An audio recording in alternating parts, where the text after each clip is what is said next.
akhirnya menetapkan Sekjen PDIP Hasto Kristianto sebagai tersangka dalam kasus dugaan suap yang melibatkan Harun Masiku. Tidak hanya dugaan suap, Hasto Kristianto ini juga dijerat pasal perintangan penyidikan. Bahkan penetapan Hasto menjadi tersangka ini berujung polemik lantaran dinilai PDIP bermuatan politis.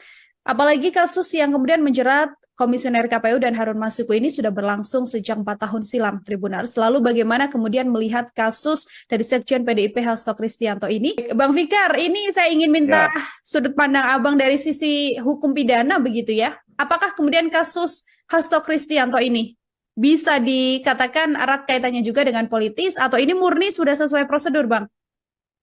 ya, saya kira apa namanya politis atau tidak sebuah kasus itu tinggal bagaimana cara melihatnya gitu. Hmm. Tetapi tentu saja setiap eh, apa kasus ya, setiap peristiwa hukum ya atau setiap perkara itu selalu dipedomani oleh apa namanya harus dipenuhinya syarat-syarat atau persyaratan dalam satu perkara. Umpamanya untuk menetapkan seseorang menjadi tersangka itu minimal harus ada dua alat bukti umpamanya, gitu ya. Dua alat bukti itu alat yang disebut alat bukti dalam hukum acara pidana itu adalah umpamanya keterangan saksi, keterangan ahli, alat bukti surat, gitu ya, atau alat bukti tambahan lainnya.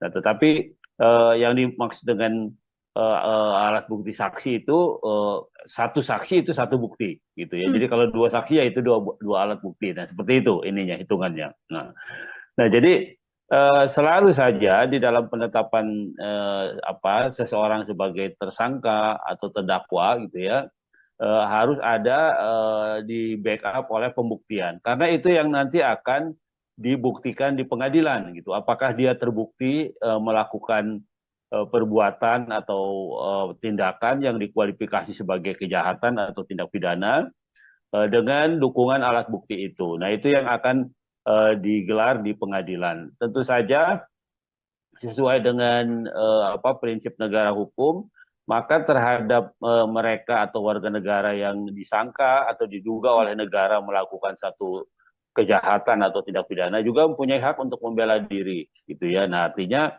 orang yang ditempatkan sebagai tersangka, dia punya hak membela diri sejak dia diperiksa di penyidikan, gitu ya. Penyidikan itu bisa di polisi, bisa di kejaksaan. Kalau tindak pidana khusus itu di kejaksaan atau di KPK umpamanya.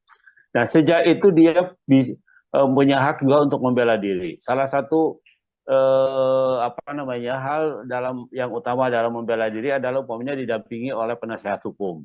Yaitu satu. Yang kedua, biasanya pembelaan itu juga apa namanya diwujudkan dalam mengajukan saksi yang meringankan gitu Hmm. istilahnya ya saksi yang diajukan oleh apa namanya tersangka atau terdakwa. Nah, itu diatur ya. Hanya saja seringkali hanya saja seringkali dalam penegakan hukum pidana di Indonesia itu apa namanya hak-haknya terdakwa ini tidak jarang terrealisasi di tingkat penyidikan gitu ya. Biasanya penyidikan itu banyak pihak yang tidak didampingi oleh pengacara Hmm. gitu ya. Nah, karena itu kemudian ketika apa ya, DPR dan pemerintah membuat undang-undang dalam hal ini adalah KUHP, Kitab Undang-Undang Hukum Acara Pidana, maka ditegaskan tindak pidana yang ancaman hukumannya 5 tahun ke atas itu wajib gitu, wajib didampingi oleh pengacara gitu ya. Nah, karena itu kalau dia tidak mampu, maka negara dalam hal ini adalah kepolisian atau kejaksaan wajib apa mendatangkan pengacara untuk terdakwa gitu. Nah, karena dia sifatnya wajib, maka terhadap pemeriksaan tindak pidana yang ancamannya 5 tahun, ya jika tidak didampingi pengacara itu batal, itu ya Hmm. berita acaranya batal demi hukum, gitu, karena dia tidak didampingi, gitu. Nah, karena itu apa, meski walaupun masih jadi polemik ya, pendampingan itu hak atau kewajiban, ya. Kalau menurut saya sih itu kewajiban,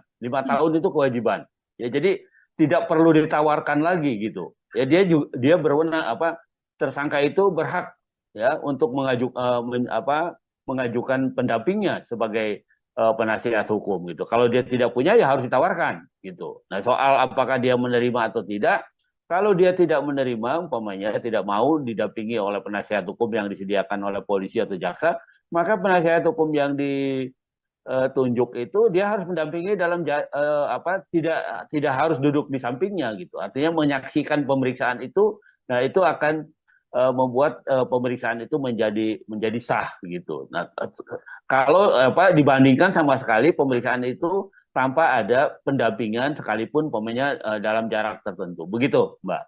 Oke, artinya penetapan tersangka dari Hasto Kristianto ini sudah pasti ya, Bang Fikar ya, melewati adanya dua alat bukti yang sah yang kemudian membuat KPK melakukan penetapan ini. Bagaimana dengan kasus yang sudah berjalan 4 tahun silam, Bang Fikar? Bagaimana kemudian komisioner KPU yang disangkakan oleh KPK ini diberikan suap, begitu kan? Ini kan juga sudah dipidana. Ya, Sementara satu tersangka lainnya Harun Masiku memang saat ini masih buron. Dengan rentan 4 tahun ini artinya ya. penangkapan secara hukum, penangkapan yang dilakukan atau pentersangkaan Hasto Kristianto ini berdasarkan bukti baru yang kemudian ditemukan oleh kepolisian atau dibacanya bisa seperti apa? Ya, jadi di dalam hukum pidana itu ada aturan mengenai tenggang waktu kadaluarsa, Ya. nah, gitu ya. Jadi satu perkara itu ada kadaluarsanya, tidak tidak dia berjalan terus seumur hidup Hmm. gitu, tidak gitu ya. Tapi kalau sudah diperiksa kemudian melewati satu tenggang waktu tertentu gitu ya, atau meskipun belum diperiksa tapi sudah melewati tenggang waktu tertentu sejak terjadinya peristiwa, maka dia daluarsa, tidak bisa lagi dihukum, diproses gitu. Hmm. Nah, tenggang waktu yang maksimal di dalam hukum acara pidana itu adalah 13 tahun gitu ya. Nah, jadi 13 tahun sejak terjadinya macam-macam ya, yang ancaman hukumannya 3 tahun, umpamanya itu daluarsanya 6 bulan gitu ya, di bawah 1 tahun 6 bulan, di atas 1 tahun sampai 3 tahun itu 1 tahun gitu ya. Di atas 3 tahun ke atas itu 13 tahun itu daluarsanya. Ya, menurut KUHP dia terhadap seseorang yang melakukan tindak pidana yang ancaman hukumannya 3 tahun ke atas gitu, itu daluarsanya 13 tahun. Nah, karena itu tinggal dihitung gitu ya. Korupsi itu masuk tindak pidana apa? Tentu saja dia masuk yang ancamannya lebih dari 3 tahun, Hmm. ya. Karena ancaman korupsi itu bisa 15 tahun, bisa seumur hidup juga gitu ya. Bisa 20 tahun, bisa seumur hidup juga. Nah, itu dia terkualifikasi sebagai tindak pidana yang kadaluarsanya 13 tahun. Nah, sekarang ini kan baru tadi dikatakan berjalan 4 tahun ya. Ya. Nah, baru berjalan 4 tahun. Nah, karena itu penegak hukum masih punya kesempatan sebenarnya untuk terus memeriksa, ya, termasuk juga terhadap si Harun Masiku. Nah, Harun Masiku karena sudah 4 tahun ini, ya maka kalau dia ditemukan nanti 12 tahun kemudian, gitu ya, atau 13 tahun kemudian, dia tidak bisa diproses lagi, Hmm. ya, karena memang itu tadi ada ketentuan di dalam hukum acara pidana, ya, atau di dalam hukum pidana masa kadaluarsa sebuah tindak pidana. Begitu, Mbak. Oke, ada rentan 13 tahun, artinya ini baru berjalan 4 tahun dan masih panjang ya, Bang Fikar ya, masih sah untuk kemudian Betul. dilakukan penyelidikan tambahan sampai kemudian ada tersangka baru yang ditetapkan. Ada dua pasal, Bang, yang disangkakan terhadap Sekjen PDIP Hasto Kristianto terkait Harun Masiku ini, kan pasal 21 dan juga pasal 5 begitu. Ini bagaimana penetapan pasal yang disangkakan oleh KPK? Sudah sesuaikah atau ancaman pidananya seperti apa, Bang? Ya, pasal pasal berapa tadi? Pasal 5 dan pasal 21. 21. Tentang apa itu pasal 5 Pasal eh, limanya tentang menerima ya? ya, pasal-pasal 5 ini suap, kemudian pasal 21-nya terkait perintangan penyidikan, Bang. Oh ya. Pasal 5, pasal suap itu kan ada dua sebenarnya. Antara penyuap dan yang disuap. Ya. Nah, tinggal tersangka ini dia didudukan sebagai apa? Penerima suap atau orang yang melakukan penyuapan. Nah, tapi karena kedudukannya sebagai apa pemuka partai gitu Hmm. ya, yang bisa menentukan apakah seorang anggota partai itu bisa duduk di dalam satu perwakilan Dewan Perwakilan Rakyat umpamanya atau tidak. Nah, karena itu menurut saya kedudukan tersangka HT ini dia sebagai penerima gitu Hmm. ya, sebagai penerima suap. Nah, karena itu tuduhannya apakah dia memang menerima suap atau tidak. Nah, itu yang akan dibuktikan nanti di pengadilan. Itu satu. Yang kedua, pasal perintangan penyidikan. Nah, perintangan penyidikan itu artinya ketika ada penegak hukum akan melakukan penyidikan terhadap seseorang atau pihak tertentu gitu ya, tetapi ada kemudian upaya-upaya yang dilakukan agar pemeriksaan itu tidak terjadi, ya, Hmm. agar tidak terjadi pemeriksaan terhadap orang yang dimaksud, ya, umpamanya dengan menghalang-halangi apa namanya, menyembunyikan umpamanya, salah satunya seperti itu, atau memberikan memberikan perintah atau saran untuk tidak datang atau melarikan diri umpamanya. Nah, itu juga termasuk perintangan gitu. Atau hal-hal lain atau perbuatan lain yang intinya bagaimana pemeriksaan itu tidak terjadi. Nah, itu perintangan. Begitu, Mbak. Dengan ancaman pidananya di atas 5 tahun, ini untuk keduanya, kedua pasal ini ancaman pidananya seperti apa, Bang? Nah, ancaman pidananya itu antara kalau korupsinya sendiri kan 15 tahun Ya. sebenarnya, ya. Terus perintangannya juga di atas 5 tahun, ya. Hmm. Prediksi saya itu di atas 5 tahun. Nah, karena itu kemudian KPK berani menahan, ya, menangkap dan menahannya, gitu. Nah, itu yang menurut saya seharusnya juga apa namanya tidak hanya diberlakukan pada tersangkanya tetapi juga bagi pihak-pihak yang sengaja menghalang-halangi penyidikan dan tidak terjadinya penyidikan di dalam kasus itu. Begitu, Mbak. Oke. Ini kan kasus yang kemudian bermula dari suap yang dilakukan Harun Masiku yang saat ini masih DPO ya, Bang Fikar ya. Ya, Kemudian merembet ya. saat ini adalah Sekjen PDIP dan juga nama lain yang juga terseret adalah mantan pimpinan KPK yaitu Firly Bahuri yang mana sejumlah penyidik KPK pada masa itu sebelum era yang sekarang ini mengatakan pada saat itu pimpinan KPK ini berusaha menutupi keterlibatan HT. Dalam hal ini perlukah kemudian pendalaman mendalam dilakukan oleh KPK dan juga ada jeratan pasal juga yang bisa dijatuhkan terhadap ex pimpinan KPK ini, Bang? Ya, ya, saya kira ya kalau bisa dibuktikan bahwa memang ada upaya-upaya yang dilakukan oleh pimpinan KPK pada waktu itu Hmm. agar apa namanya seseorang itu tidak diperiksa atau tidak dijadikan apa namanya tersangka atau pihak di dalam satu perkara, ya, maka terhadap pimpinan itu kalau dia masih aktif kan juga ada tindakan administratif gitu, Ya. ya, umpamanya diberhentikan dan sebagainya. Tetapi ketika dia sudah tidak aktif lagi, yang nomor satu harus dilihat adalah soal apakah tindak pidana itu sudah kadaluarsa atau belum, kan Hmm. begitu, iya kan? Nah, kalau lihat ancaman hukumannya tindak pidana itu belum kadaluarsa. Nah, karena itu menurut saya masih bisa, ya, masih bisa terhadap pimpinan KPK yang sudah tidak aktif, ya, yang terbukti memang dahulu dia menghalang-halangi penyidikan terhadap pihak-pihak tertentu, gitu ya, maka dia diproses juga, ya, sebagai tersangka yang menghalang-halangi diberlakukannya penyidikan terhadap seseorang itu.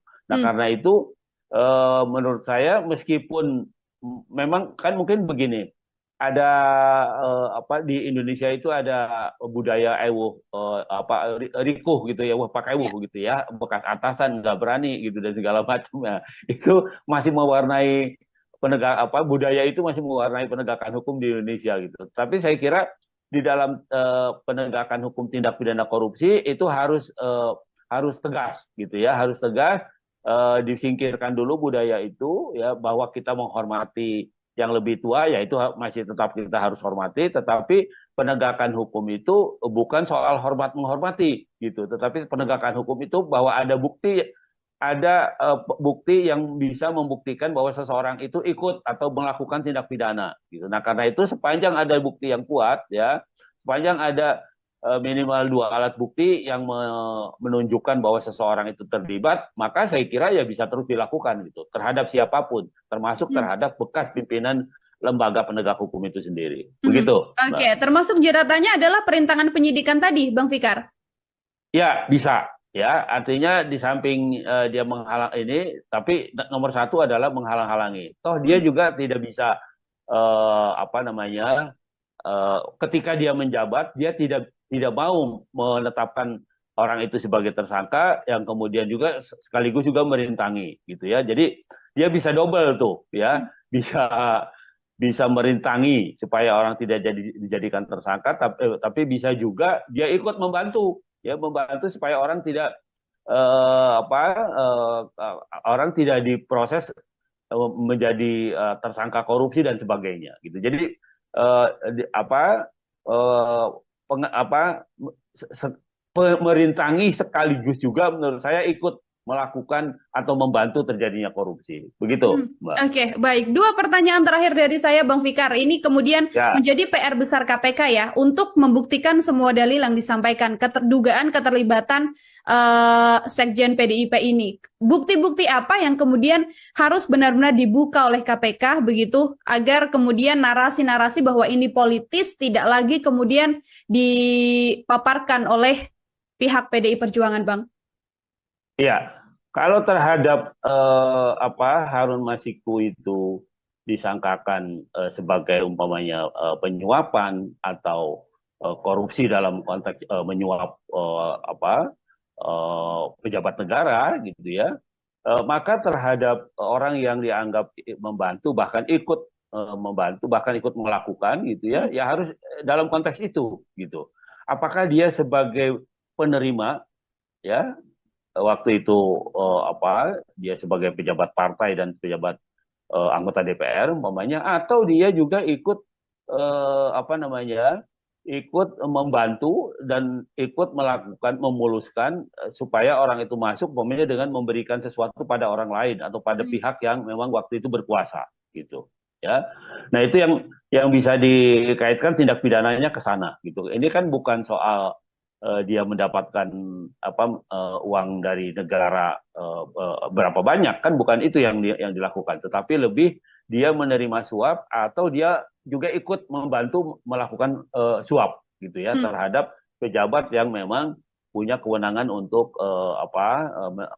mengatur dan menempatkan orang sebagai anggota DPR dan sebagainya. Saya kira itu yang akan diterapkan oleh KPK gitu ya dalam konteks terdakwa HT ini, begitu, Hmm. tersangka HT ini. Oke, lalu untuk PDIP sendiri ini kan pembelaan yang dilakukan oleh PDIP kan ini unsurnya politis begitu ya, Bang Fikar ya. Ya, Hal apa ya. yang kemudian bisa membuat narasi politis yang disampaikan PDIP ini bisa menjadi bukti yang kuat untuk meringankan hukuman yang dijatuhkan terhadap Hasto Kristianto? Politis macam apa yang kemudian bisa menjadi bukti akurat, Bang? Ya, bahwa tindak pidana atau perbuatan itu terjadi dalam lingkup institusi politik, ya betul, gitu, ya kan, Hmm. betul dalam pengertian itu terjadi di dalam partai politik, ya, yang di dalam partai politik itu juga ada pejabat negaranya, gitu, itu betul, ya. Jadi di lingkup politik gitu, karena itu ya mau nggak mau memang politis gitu, ya politis dalam pengertian tindak pidananya terjadi di lingkungan politik gitu, bukan mempolitisasi kejadiannya menjadi seolah-olah itu tindak pidana, padahal itu umpamanya perbuatan biasa, bukan begitu. Nah, karena meskipun memberikan sesuatu kepada pejabat partai, kalau pejabat partai itu juga punya kedudukan publik, ya, dia sebagai pejabat publik, maka sama gitu, ya, sama dengan itu menyuap pejabat negara gitu sebenarnya, karena dia punya kedudukan publik itu. Nah, saya kira ini yang dirumuskan oleh KPK gitu ya, meskipun ya kelihatannya kan ini suap menyuap di antara pejabat partai, teman partai, dan yang ini mungkin dianggap biasa oleh kalangan politis kan begitu ya kan. Oleh mereka yang berkecimpung di dalam bidang politik dianggap sesuatu yang biasa gitu. Tetapi ketika dilihat bahwa ada kedudukan publik gitu, ada kedudukan sebagai jabatan publiknya, maka itu sudah berubah ya, bukan lagi antar orang yang tidak terikat struktur publik gitu, struktur pemerintahan, tetapi sudah masuk ke wilayah publik gitu. Artinya ada jabatan publik, ada kewenangan publik yang di dalam tanda kutip yang dijual, yang disuap supaya didapatkan gitu. Nah, itu yang menjadi inti dari tindak pidana ini sebenarnya itu gitu ya. Sama dengan membeli kewenangan publik dari seseorang yang memang memiliki jabatan publik gitu. Nah, ini yang meskipun sama-sama satu partai gitu. Meskipun sama-sama partai tapi dia pejabat publik. Nah, untuk mendapatkan kewenangan publik itu dia harus menyuap atau harus memberikan sesuatu. Nah, ini yang dilakukan pengusutannya atau penegakan hukumnya oleh KPK, saya kira itu. Begitu, Mbak. Oke, Bang Fikar, terakhir ini bagaimana kemudian narasi yang disampaikan oleh PDIP adalah jabatan yang saat ini diemban oleh Hasto Kristianto begitu ya, atau tersangka HT ini ingin diambil oleh seseorang. Apakah apabila ada bukti yang bisa dipaparkan oleh PDIP dalam kaitannya perebutan posisi di partai ini juga bisa menjadi salah satu pembuktian politis, Bang? Iya, bisa ya, bahwa ada pihak yang mengincar jabatan Hasto ya, itu sangat mungkin itu ya, karena itu kan jabatan orang nomor dua kan di Ya. partai kan, setelah ketua umum sekjen kan begitu. Nah, sangat mungkin itu terjadi itu gitu. Tetapi yang jadi soal adalah bahwa ada peristiwa hukumnya gitu ya kan. Ada peristiwa hukum Pak Sekjennya atau Pak HT-nya disangka menerima sesuatu gitu, atau bahkan memberikan sesuatu pada pejabat yang lain. Nah, ini yang menjadi acuan KPK, saya kira itu gitu. Mhm. Meskipun mereka satu partai sebenarnya gitu ya. Tetapi karena itu tadi saya bilang ada orang partai yang menduduki jabatan publik, yang punya jabatan publik. Nah, karena itu korupsi itu dirumuskan dalam pengertian suap menyuap atau menerima sesuatu karena kedudukannya pada jabatan publik itu. Kalau dia sama-sama anggota partai yang tidak menduduki jabatan publik, ya nggak ada masalah. Dia mau kasih ini, kasih itu, ya kan kita tahu sendiri kan, untuk orang menjadi calon di partai bisa nomor urut 1 atau urut 2 itu kan juga ada sesuatu juga yang dibayarkan atau yang ditukarkan dan sebagainya. Saya tidak menuduh ya, Hmm. tapi itu rahasia umum gitu ya. Tapi itu rahasia umum supaya bisa jadi nomor sekian, nomor nomor jadi istilahnya gitu. Itu kan juga ada permainannya gitu, ada ininya. Nah, demikian juga. Nah, karena ini menyangkut jabatan publik, ya jabatan negara, ada jabatan negaranya, maka dia bisa dirumuskan sebagai tindak pidana korupsi. Begitu, Mbak. Oke, baik. Ada unsur pidana yang didapatkan oleh KPK untuk kemudian menjerat HT ini sebagai tersangka. Tinggal bagaimana nanti pembuktian atau Di hal-hal yang kemudian bisa dibuktikan oleh pihak Hasto Kristianto sendiri KPK. bahwa memang tidak ada hal yang disangkakan oleh KPK ya, Bang Fikar ya. KPK akhirnya menetapkan Sekjen PDIP Hasto Kristianto sebagai tersangka dalam kasus dugaan suap yang melibatkan Harun Masiku. Tidak hanya dugaan suap, Hasto Kristianto ini juga dijerat pasal perintangan penyidikan. Bahkan penetapan Hasto menjadi tersangka ini berujung polemik lantaran dinilai PDIP bermuatan politis. Apalagi kasus yang kemudian menjerat Komisioner KPU dan Harun Masiku ini sudah berlangsung sejak 4 tahun silam, Tribuners. Lalu bagaimana kemudian melihat kasus dari Sekjen PDIP Hasto Kristianto ini? Bang Fikar, ini saya ingin minta Ya, sudut pandang Abang dari sisi hukum pidana begitu ya. Apakah kemudian kasus Hasto Kristianto ini bisa dikatakan erat kaitannya juga dengan politis atau ini murni sudah sesuai prosedur, Bang? ya, saya kira politis atau tidak sebuah kasus itu tinggal bagaimana cara melihatnya gitu. Hmm. Tetapi tentu saja setiap kasus ya, setiap peristiwa hukum ya atau setiap perkara itu selalu dipedomani oleh harus dipenuhinya syarat-syarat atau persyaratan dalam satu perkara. Umpamanya untuk menetapkan seseorang menjadi tersangka itu minimal harus ada dua alat bukti umpamanya gitu ya. Dua alat bukti itu alat yang disebut alat bukti dalam hukum acara pidana itu adalah umpamanya keterangan saksi, keterangan ahli, alat bukti surat gitu ya, atau alat bukti tambahan lainnya.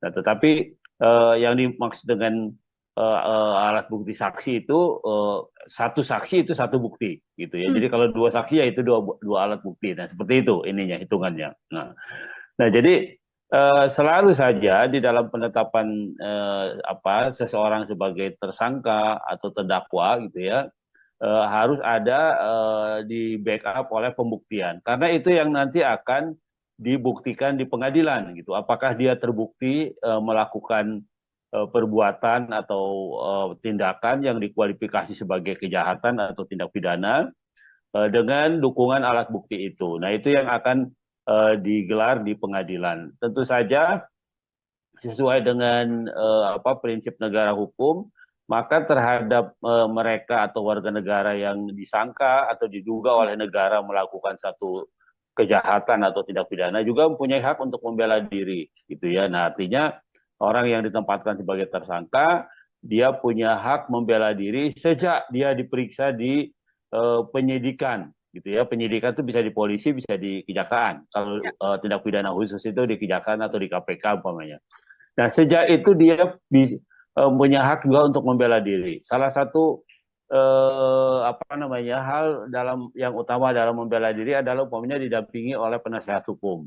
Yaitu satu. Yang kedua, biasanya pembelaan itu juga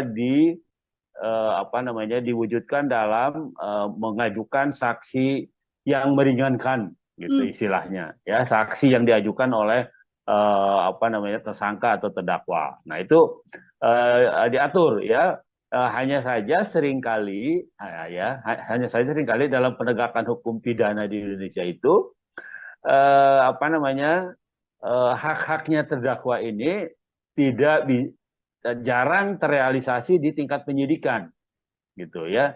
Biasanya penyidikan itu banyak pihak yang tidak didampingi oleh pengacara Hmm. gitu ya. Nah, karena itu kemudian ketika DPR dan pemerintah membuat undang-undang, dalam hal ini adalah KUHP, Kitab Undang-Undang Hukum Acara Pidana, maka ditegaskan tindak pidana yang ancaman hukumannya 5 tahun ke atas itu wajib gitu, wajib didampingi oleh pengacara gitu ya. Nah, karena itu kalau dia tidak mampu, maka negara dalam hal ini adalah kepolisian atau kejaksaan wajib mendatangkan pengacara untuk terdakwa gitu. Nah, karena dia sifatnya wajib, maka terhadap pemeriksaan tindak pidana yang ancamannya 5 tahun, ya jika tidak didampingi pengacara itu batal, itu Hmm. berita acaranya batal demi hukum, gitu, karena dia tidak didampingi, gitu. Nah, karena itu meski walaupun masih jadi polemik ya, pendampingan itu hak atau kewajiban, ya. Kalau menurut saya sih itu kewajiban, 5 tahun itu kewajiban, ya. Jadi tidak perlu ditawarkan lagi gitu, ya.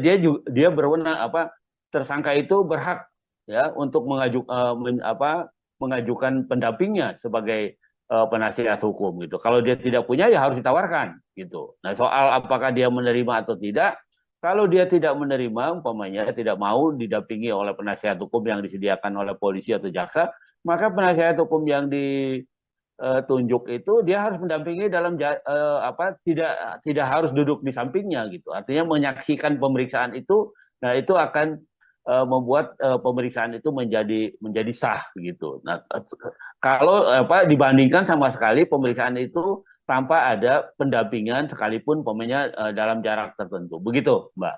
Oke, artinya penetapan tersangka dari Hasto Kristianto ini sudah pasti ya, Bang Fikar ya, melewati adanya dua alat bukti yang sah yang kemudian membuat KPK melakukan penetapan ini. Bagaimana dengan kasus yang sudah berjalan 4 tahun silam, Bang Fikar? Bagaimana kemudian komisioner KPU yang disangkakan oleh KPK ini diberikan suap, begitu kan? Ini kan juga sudah dipidana. Ya, Sementara satu tersangka lainnya Harun Masiku memang saat ini masih buron. Dengan rentan 4 tahun ini artinya ya. penangkapan secara hukum, penangkapan yang dilakukan atau pentersangkaan Hasto Kristianto ini berdasarkan bukti baru yang kemudian ditemukan oleh kepolisian atau dibacanya bisa seperti apa? Ya, jadi di dalam hukum pidana itu ada aturan mengenai tenggang waktu kadaluarsa, Ya. gitu ya. Jadi satu perkara itu ada kadaluarsanya, tidak apa namanya, tidak dia berjalan terus seumur hidup gitu, tidak gitu ya. Tapi kalau sudah diperiksa kemudian melewati satu tenggang waktu tertentu gitu ya, atau meskipun belum diperiksa tapi sudah melewati tenggang waktu tertentu sejak terjadinya apa peristiwa, maka dia daluarsa, tidak bisa lagi dihukum, di apa diproses gitu. Nah, tenggang waktu yang maksimal di dalam hukum acara pidana itu adalah 13 tahun gitu ya. Nah, jadi 13 tahun sejak terjadinya macam-macam ya, yang ancaman hukumannya 3 tahun, umpamanya itu daluarsanya 6 bulan gitu ya, di bawah 1 tahun 6 bulan, di atas 1 tahun sampai 3 tahun itu 1 tahun gitu ya. Di atas 3 tahun ke atas itu 13 tahun itu daluarsanya.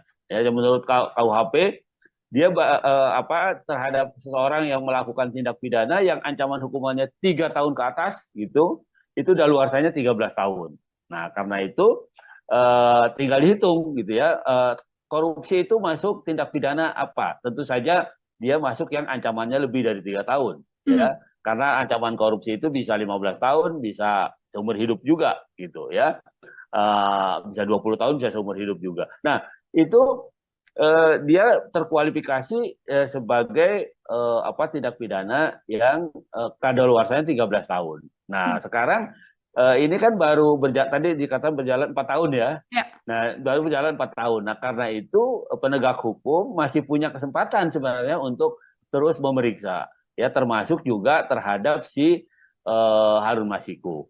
Nah, Harun Masiku karena sudah 4 tahun ini, ya maka kalau dia ditemukan nanti 12 tahun kemudian, gitu ya, atau 13 tahun kemudian, dia tidak bisa diproses lagi, ya, karena memang itu tadi ada ketentuan di dalam apa hukum acara pidana, ya, atau di dalam hukum pidana masa kadaluarsa sebuah tindak pidana. Begitu, Mbak. Oke, ada rentan 13 tahun, artinya ini baru berjalan 4 tahun dan masih panjang ya, Bang Fikar ya, masih sah untuk kemudian Betul. dilakukan penyelidikan tambahan sampai kemudian ada tersangka baru yang ditetapkan. Ada 2 pasal, Bang, yang disangkakan terhadap Sekjen PDIP Hasto Kristianto terkait Harun Masiku ini, kan pasal 21 dan juga pasal 5 begitu. Ini bagaimana penetapan pasal yang disangkakan oleh KPK? Sudah sesuaikah atau ancaman pidananya seperti apa, Bang? Ya, apa namanya, pasal berapa tadi? Pasal 5 dan pasal 21. 21. Tentang apa itu pasal 5? Pasal 5 Pasal 5-nya tentang menerima ya. ya, pasal-pasal 5 ini suap, kemudian pasal 21-nya terkait perintangan penyidikan, Bang. Oh ya, pasal 5, pasal suap itu kan ada 2 sebenarnya, antara penyuap dan yang disuap. Ya. Nah, tinggal apa namanya, tersangka ini dia didudukan sebagai apa? Penerima suap atau orang yang melakukan penyuapan. Nah, tapi karena kedudukannya sebagai apa pemuka partai gitu ya, yang bisa menentukan apakah seorang anggota partai itu bisa duduk di dalam satu perwakilan Dewan Perwakilan Rakyat umpamanya atau tidak. Nah, karena itu menurut saya kedudukan tersangka HT ini dia sebagai penerima gitu ya, sebagai penerima suap. Nah, karena itu tuduhannya apakah dia memang menerima suap atau tidak. Nah, itu yang akan dibuktikan nanti di pengadilan. Itu satu. Yang kedua, pasal perintangan penyidikan. Nah, perintangan penyidikan itu artinya ketika ada penegak hukum akan melakukan penyidikan terhadap seseorang atau pihak tertentu gitu ya, tetapi ada kemudian upaya-upaya yang dilakukan agar pemeriksaan itu tidak terjadi, ya, agar tidak terjadi pemeriksaan terhadap orang yang dimaksud, ya, umpamanya dengan menghalang-halangi apa namanya, menyembunyikan umpamanya, salah satunya seperti itu, atau memberikan perintah atau saran untuk tidak datang atau melarikan diri umpamanya. Nah, itu juga termasuk perintangan gitu, atau hal-hal lain atau perbuatan lain yang intinya bagaimana pemeriksaan itu tidak terjadi. Nah, itu perintangan. Begitu, Mbak. Dengan ancaman pidananya di atas 5 tahun, ini untuk kedua pasal ini ancaman pidananya seperti apa, Bang? Nah, ancaman pidananya itu antara kalau korupsinya sendiri kan 15 tahun Ya. sebenarnya, ya. Terus perintangannya juga di atas 5 tahun, ya. Hmm. Prediksi saya itu di atas 5 tahun. Nah, karena itu kemudian KPK berani menahan, ya, menangkap dan menahannya, gitu. Nah, itu yang menurut saya seharusnya juga apa namanya tidak hanya diberlakukan pada tersangkanya tetapi juga bagi pihak-pihak yang sengaja menghalang-halangi penyidikan dan tidak terjadinya penyidikan di dalam kasus itu. Begitu, Mbak. Oke. Ini kan kasus yang kemudian bermula dari suap yang dilakukan Harun Masiku yang saat ini masih DPO ya, Bang Fikar ya. Ya, Kemudian merembet ya. saat ini adalah Sekjen PDIP dan juga nama lain yang juga terseret adalah mantan pimpinan KPK yaitu Firly Bahuri yang mana sejumlah penyidik KPK pada masa itu sebelum era yang sekarang ini mengatakan pada saat itu pimpinan KPK ini berusaha menutupi keterlibatan HT. Dalam hal ini perlukah kemudian pendalaman mendalam dilakukan oleh KPK dan juga ada jeratan pasal juga yang bisa dijatuhkan terhadap ex pimpinan KPK ini, Bang? Ya, ya, saya kira ya kalau bisa dibuktikan bahwa memang ada upaya-upaya yang dilakukan oleh pimpinan KPK pada waktu itu Hmm.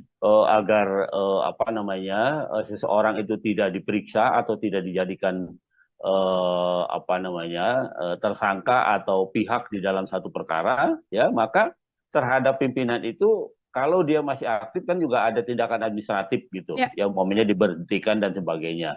Tetapi ketika dia sudah tidak aktif lagi, yang nomor satu harus dilihat adalah soal apakah tindak pidana itu sudah kadaluarsa atau belum, kan Hmm. begitu, iya kan?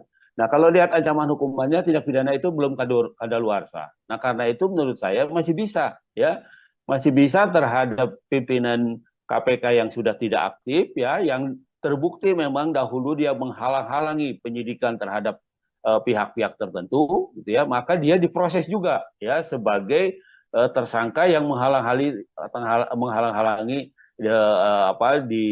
diberlakukannya penyidikan terhadap seseorang itu. Nah, Hmm. karena itu menurut saya meskipun memang kan mungkin begini, ada di Indonesia itu ada budaya ewuh rikuh gitu ya, wah pakai ewuh Ya. gitu ya, bekas atasan nggak berani gitu dan segala macam ya. Itu masih mewarnai budaya itu masih mewarnai penegakan hukum di Indonesia gitu. Tapi saya kira di dalam penegakan hukum tindak pidana korupsi itu harus tegas gitu ya, harus tegas, disingkirkan dulu budaya itu ya, bahwa kita menghormati yang lebih tua, ya itu masih tetap kita harus hormati, tetapi penegakan hukum itu bukan soal hormat menghormati gitu, tetapi penegakan hukum itu bahwa ada bukti yang bisa membuktikan bahwa seseorang itu ikut atau melakukan tindak pidana gitu. Nah, karena itu sepanjang ada bukti yang kuat, ya, sepanjang ada minimal 2 alat bukti yang menunjukkan bahwa seseorang itu terlibat, maka saya kira ya bisa terus dilakukan gitu terhadap siapapun, termasuk Hmm. terhadap bekas pimpinan lembaga penegak hukum itu sendiri. Mhm. Begitu, Oke, Mbak. termasuk jeratannya adalah perintangan penyidikan tadi, Bang Fikar. Ya, bisa. Ya, artinya di samping dia menghalang ini, tapi nomor satu adalah menghalang-halangi. Toh dia Hmm. juga tidak bisa apa namanya ketika dia menjabat, dia tidak mau menetapkan orang itu sebagai tersangka, yang kemudian juga sekaligus juga merintangi, gitu ya. Jadi dia bisa double tuh, ya, bisa bisa merintangi supaya orang tidak dijadikan tersangka, tapi bisa juga dia ikut membantu, ya, membantu supaya orang tidak eh, apa eh, orang tidak diproses menjadi tersangka korupsi dan sebagainya gitu. Jadi eh, apa eh, merintangi sekaligus juga menurut saya ikut melakukan atau membantu terjadinya korupsi. Begitu, Mbak. Oke, baik. Dua pertanyaan terakhir dari saya, Bang Fikar. Ini kemudian Ya, menjadi PR besar KPK ya untuk membuktikan semua dalil yang disampaikan, dugaan keterlibatan Sekjen PDIP ini. Bukti-bukti apa yang kemudian harus benar-benar dibuka oleh KPK begitu agar kemudian narasi-narasi bahwa ini politis tidak lagi kemudian dipaparkan oleh pihak PDI Perjuangan, Bang? iya. Kalau terhadap Harun Masiku itu disangkakan sebagai umpamanya penyuapan atau korupsi dalam konteks menyuap pejabat negara gitu ya, maka terhadap orang yang dianggap membantu bahkan ikut membantu bahkan ikut melakukan gitu ya, Hmm. ya harus dalam konteks itu gitu. Apakah dia sebagai penerima ya waktu itu dia sebagai pejabat partai dan pejabat anggota DPR umpamanya, atau dia juga ikut ikut membantu dan ikut melakukan memuluskan supaya orang itu masuk umpamanya dengan memberikan sesuatu pada orang lain atau pada Hmm. pihak yang memang waktu itu berkuasa gitu ya. Nah, itu yang bisa dikaitkan tindak pidananya ke sana gitu. Ini kan bukan soal dia mendapatkan uang dari negara berapa banyak, kan bukan itu yang dilakukan, tetapi lebih dia menerima suap atau dia juga ikut membantu melakukan suap gitu ya Hmm. terhadap pejabat yang memang punya kewenangan untuk mengatur dan menempatkan orang sebagai anggota DPR dan sebagainya. Saya kira itu yang yang akan diterapkan oleh KPK gitu ya dalam konteks terdakwa HT ini, begitu, Hmm. tersangka HT ini. Nah, Oke, lalu untuk PDIP sendiri ini kan pembelaan yang dilakukan oleh PDIP kan ini unsurnya politis begitu ya, Bang Fikar ya. ya, Hal apa ya. yang kemudian bisa membuat narasi politis yang disampaikan PDIP ini bisa menjadi bukti yang kuat untuk meringankan hukuman yang dijatuhkan terhadap Hasto Kristianto? Politis macam apa yang kemudian bisa menjadi bukti akurat, Bang? Ya, bahwa tindak pidana atau perbuatan itu terjadi dalam lingkup institusi politik, ya betul gitu, ya kan, Hmm. betul dalam pengertian itu terjadi di dalam partai politik, ya, yang di dalam partai politik itu juga ada pejabat negaranya, gitu, itu betul, ya. Jadi di lingkup politik gitu, karena itu ya mau nggak mau memang politis gitu, ya politis dalam pengertian tindak pidananya terjadi di lingkungan politik gitu, bukan mempolitisasi kejadiannya menjadi seolah-olah itu tindak pidana, padahal itu umpamanya perbuatan biasa, bukan begitu. Nah, karena meskipun memberikan sesuatu kepada pejabat partai, kalau pejabat partai itu juga punya kedudukan publik, ya dia sebagai pejabat publik, maka sama gitu, ya sama dengan itu menyuap pejabat negara gitu sebenarnya, karena dia punya kedudukan publik itu. Nah, saya kira ini yang dirumuskan oleh KPK gitu ya, meskipun ya kelihatannya kan ini suap menyuap di antara pejabat partai, teman partai, dan yang ini mungkin dianggap biasa oleh kalangan politis kan begitu ya kan. Oleh mereka yang berkecimpung di dalam bidang politik dianggap sesuatu yang biasa gitu. Tetapi ketika dilihat bahwa ada kedudukan publik gitu, ada kedudukan sebagai jabatan publiknya, maka itu sudah berubah ya, bukan lagi antar orang yang tidak terikat struktur publik gitu, struktur pemerintahan, tetapi sudah masuk ke wilayah publik gitu. Artinya ada jabatan publik, ada kewenangan publik yang di dalam tanda kutip yang dijual, yang disuap supaya didapatkan gitu. Nah, itu yang menjadi inti dari tindak pidana ini sebenarnya itu gitu ya. Sama dengan membeli kewenangan publik dari seseorang yang memang memiliki jabatan publik gitu. Nah, ini yang meskipun sama-sama satu partai gitu. Meskipun sama-sama partai tapi dia pejabat publik. Nah, untuk mendapatkan kewenangan publik itu dia harus menyuap atau harus memberikan sesuatu. Nah, ini yang dilakukan pengusutannya atau penegakan hukumnya oleh KPK, saya kira itu. Begitu, Mbak.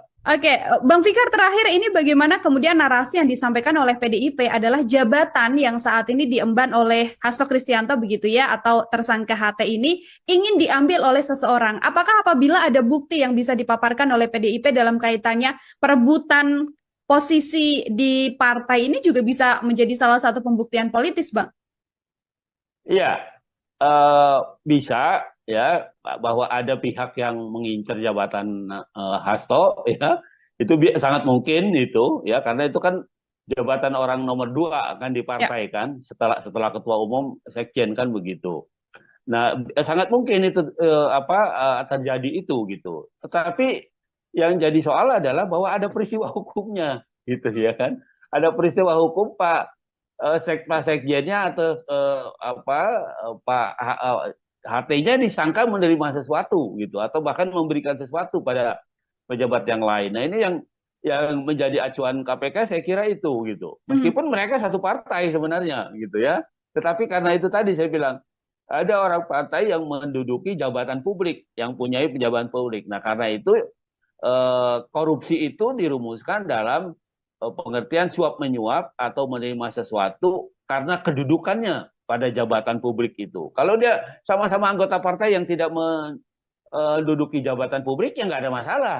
Dia mau kasih ini, kasih itu, ya kan kita tahu sendiri kan, untuk orang menjadi calon di partai bisa nomor urut 1 atau urut 2 itu kan juga ada sesuatu juga yang dibayarkan atau yang ditukarkan dan sebagainya. Saya tidak menuduh ya, Hmm. tapi itu rahasia umum gitu ya. Tapi itu rahasia umum supaya bisa jadi nomor sekian, nomor nomor jadi istilahnya gitu. Itu kan juga ada permainannya gitu, ada ininya. Nah, demikian juga. Nah, karena ini menyangkut jabatan publik, ya jabatan negara, ada jabatan negaranya, maka dia bisa dirumuskan sebagai tindak pidana korupsi. Begitu, Mbak. Oke, baik. Ada unsur pidana yang didapatkan oleh KPK untuk kemudian menjerat HT ini sebagai tersangka. Tinggal bagaimana nanti pembuktian atau Di hal-hal yang kemudian bisa dibuktikan oleh pihak Hasto Kristianto sendiri KPK. bahwa memang tidak ada hal yang disangkakan oleh KPK ya, Bang Fikar ya. KPK akhirnya menetapkan Sekjen PDIP Hasto Kristianto sebagai tersangka dalam kasus dugaan suap yang melibatkan Harun Masiku. Tidak hanya dugaan suap, Hasto Kristianto ini juga dijerat pasal perintangan penyidikan. Bahkan penetapan Hasto menjadi tersangka ini berujung polemik lantaran dinilai PDIP bermuatan politis. Apalagi kasus yang kemudian menjerat Komisioner KPU dan Harun Masiku ini sudah berlangsung sejak 4 tahun silam, Tribuners. Lalu bagaimana kemudian melihat kasus dari Sekjen PDIP Hasto Kristianto ini? Bang Fikar, ini saya ingin minta Ya, sudut pandang Abang dari sisi hukum pidana begitu ya. Apakah kemudian kasus Hasto Kristianto ini bisa dikatakan erat kaitannya juga dengan politis atau ini murni sudah sesuai prosedur, Bang? ya, saya kira apa namanya politis atau tidak sebuah kasus itu tinggal bagaimana cara melihatnya gitu. Hmm. Tetapi tentu saja setiap eh, apa kasus ya, setiap peristiwa hukum ya atau setiap perkara itu selalu dipedomani oleh apa namanya harus dipenuhinya syarat-syarat atau persyaratan dalam satu perkara. Umpamanya untuk menetapkan seseorang menjadi tersangka itu minimal harus ada dua alat bukti umpamanya gitu ya. Dua alat bukti itu alat yang disebut alat bukti dalam hukum acara pidana itu adalah umpamanya keterangan saksi, keterangan ahli, alat bukti surat gitu ya, atau alat bukti tambahan lainnya. Nah, tetapi yang dimaksud dengan alat bukti saksi itu satu saksi itu satu bukti gitu ya. Hmm. Jadi kalau dua saksi ya itu dua alat bukti. Nah, seperti itu ininya hitungannya. Nah, jadi selalu saja di dalam penetapan seseorang sebagai tersangka atau terdakwa gitu ya harus ada di backup oleh pembuktian karena itu yang nanti akan dibuktikan di pengadilan gitu. Apakah dia terbukti melakukan perbuatan atau tindakan yang dikualifikasi sebagai kejahatan atau tindak pidana dengan dukungan alat bukti itu. Nah, itu yang akan digelar di pengadilan. Tentu saja sesuai dengan prinsip negara hukum, maka terhadap mereka atau warga negara yang disangka atau diduga oleh negara melakukan satu kejahatan atau tindak pidana juga mempunyai hak untuk membela diri, gitu ya. Nah, artinya orang yang ditempatkan sebagai tersangka, dia punya hak membela diri sejak dia diperiksa di penyidikan, gitu ya. Penyidikan itu bisa di polisi, bisa di kejaksaan. Kalau tindak pidana khusus itu di kejaksaan atau di KPK umpamanya. Nah, sejak itu dia punya hak juga untuk membela diri. Salah satu hal yang utama dalam membela diri adalah umpamanya didampingi oleh penasihat hukum. Yaitu satu. Yang kedua, biasanya pembelaan itu juga diwujudkan dalam mengajukan saksi yang meringankan gitu istilahnya, ya saksi yang diajukan oleh apa namanya tersangka atau terdakwa. Nah itu diatur ya. Hanya saja seringkali hanya saja seringkali dalam penegakan hukum pidana di Indonesia itu apa namanya hak-haknya terdakwa ini tidak jarang terrealisasi di tingkat penyidikan gitu ya. Biasanya penyidikan itu banyak pihak yang tidak didampingi oleh pengacara gitu ya. Nah, karena itu kemudian ketika apa DPR dan pemerintah membuat undang-undang, dalam hal ini adalah KUHP, Kitab Undang-Undang Hukum Acara Pidana, maka ditegaskan tindak pidana yang ancaman hukumannya 5 tahun ke atas itu wajib gitu, wajib didampingi oleh pengacara gitu ya. Nah karena itu, kalau dia tidak mampu, maka negara dalam hal ini adalah kepolisian atau kejaksaan wajib mendatangkan pengacara untuk terdakwa gitu. Nah karena dia sifatnya wajib, maka terhadap pemeriksaan tindak pidana yang ancamannya 5 tahun, ya jika tidak didampingi pengacara itu batal, itu berita acaranya batal demi hukum gitu, karena dia tidak didampingi gitu. Nah karena itu meski walaupun masih jadi polemik ya, pendampingan itu hak atau kewajiban ya. Kalau menurut saya sih itu kewajiban, 5 tahun itu kewajiban ya. Jadi tidak perlu ditawarkan lagi gitu ya. Dia berwenang tersangka itu berhak ya untuk mengajukan pendampingnya sebagai penasihat hukum gitu. Kalau dia tidak punya ya harus ditawarkan gitu. Nah soal apakah dia menerima atau tidak, kalau dia tidak menerima, umpamanya tidak mau didampingi oleh penasihat hukum yang disediakan oleh polisi atau jaksa, maka penasihat hukum yang ditunjuk itu dia harus mendampingi dalam tidak harus duduk di sampingnya gitu. Artinya menyaksikan pemeriksaan itu, nah itu akan membuat pemeriksaan itu menjadi sah gitu. Nah kalau dibandingkan sama sekali pemeriksaan itu tanpa ada pendampingan sekalipun dalam jarak tertentu. Begitu, Mbak. Oke, artinya penetapan tersangka dari Hasto Kristianto ini sudah pasti ya, Bang Fikar ya, melewati adanya 2 alat bukti yang sah yang kemudian membuat KPK melakukan penetapan ini. Bagaimana dengan kasus yang sudah berjalan 4 tahun silam, Bang Fikar? Bagaimana kemudian komisioner KPU yang disangkakan oleh KPK ini diberikan suap, begitu kan? Ini kan juga sudah dipidana. Sementara satu tersangka lainnya Harun Masiku memang saat ini masih buron. Dengan rentan 4 tahun ini artinya penangkapan secara hukum, penangkapan yang dilakukan atau pentersangkaan Hasto Kristianto ini berdasarkan bukti baru yang kemudian ditemukan oleh kepolisian atau dibacanya bisa seperti apa? Ya, jadi di dalam hukum pidana itu ada aturan mengenai tenggang waktu kadaluarsa, gitu ya. Jadi satu perkara itu ada kadaluarsanya, tidak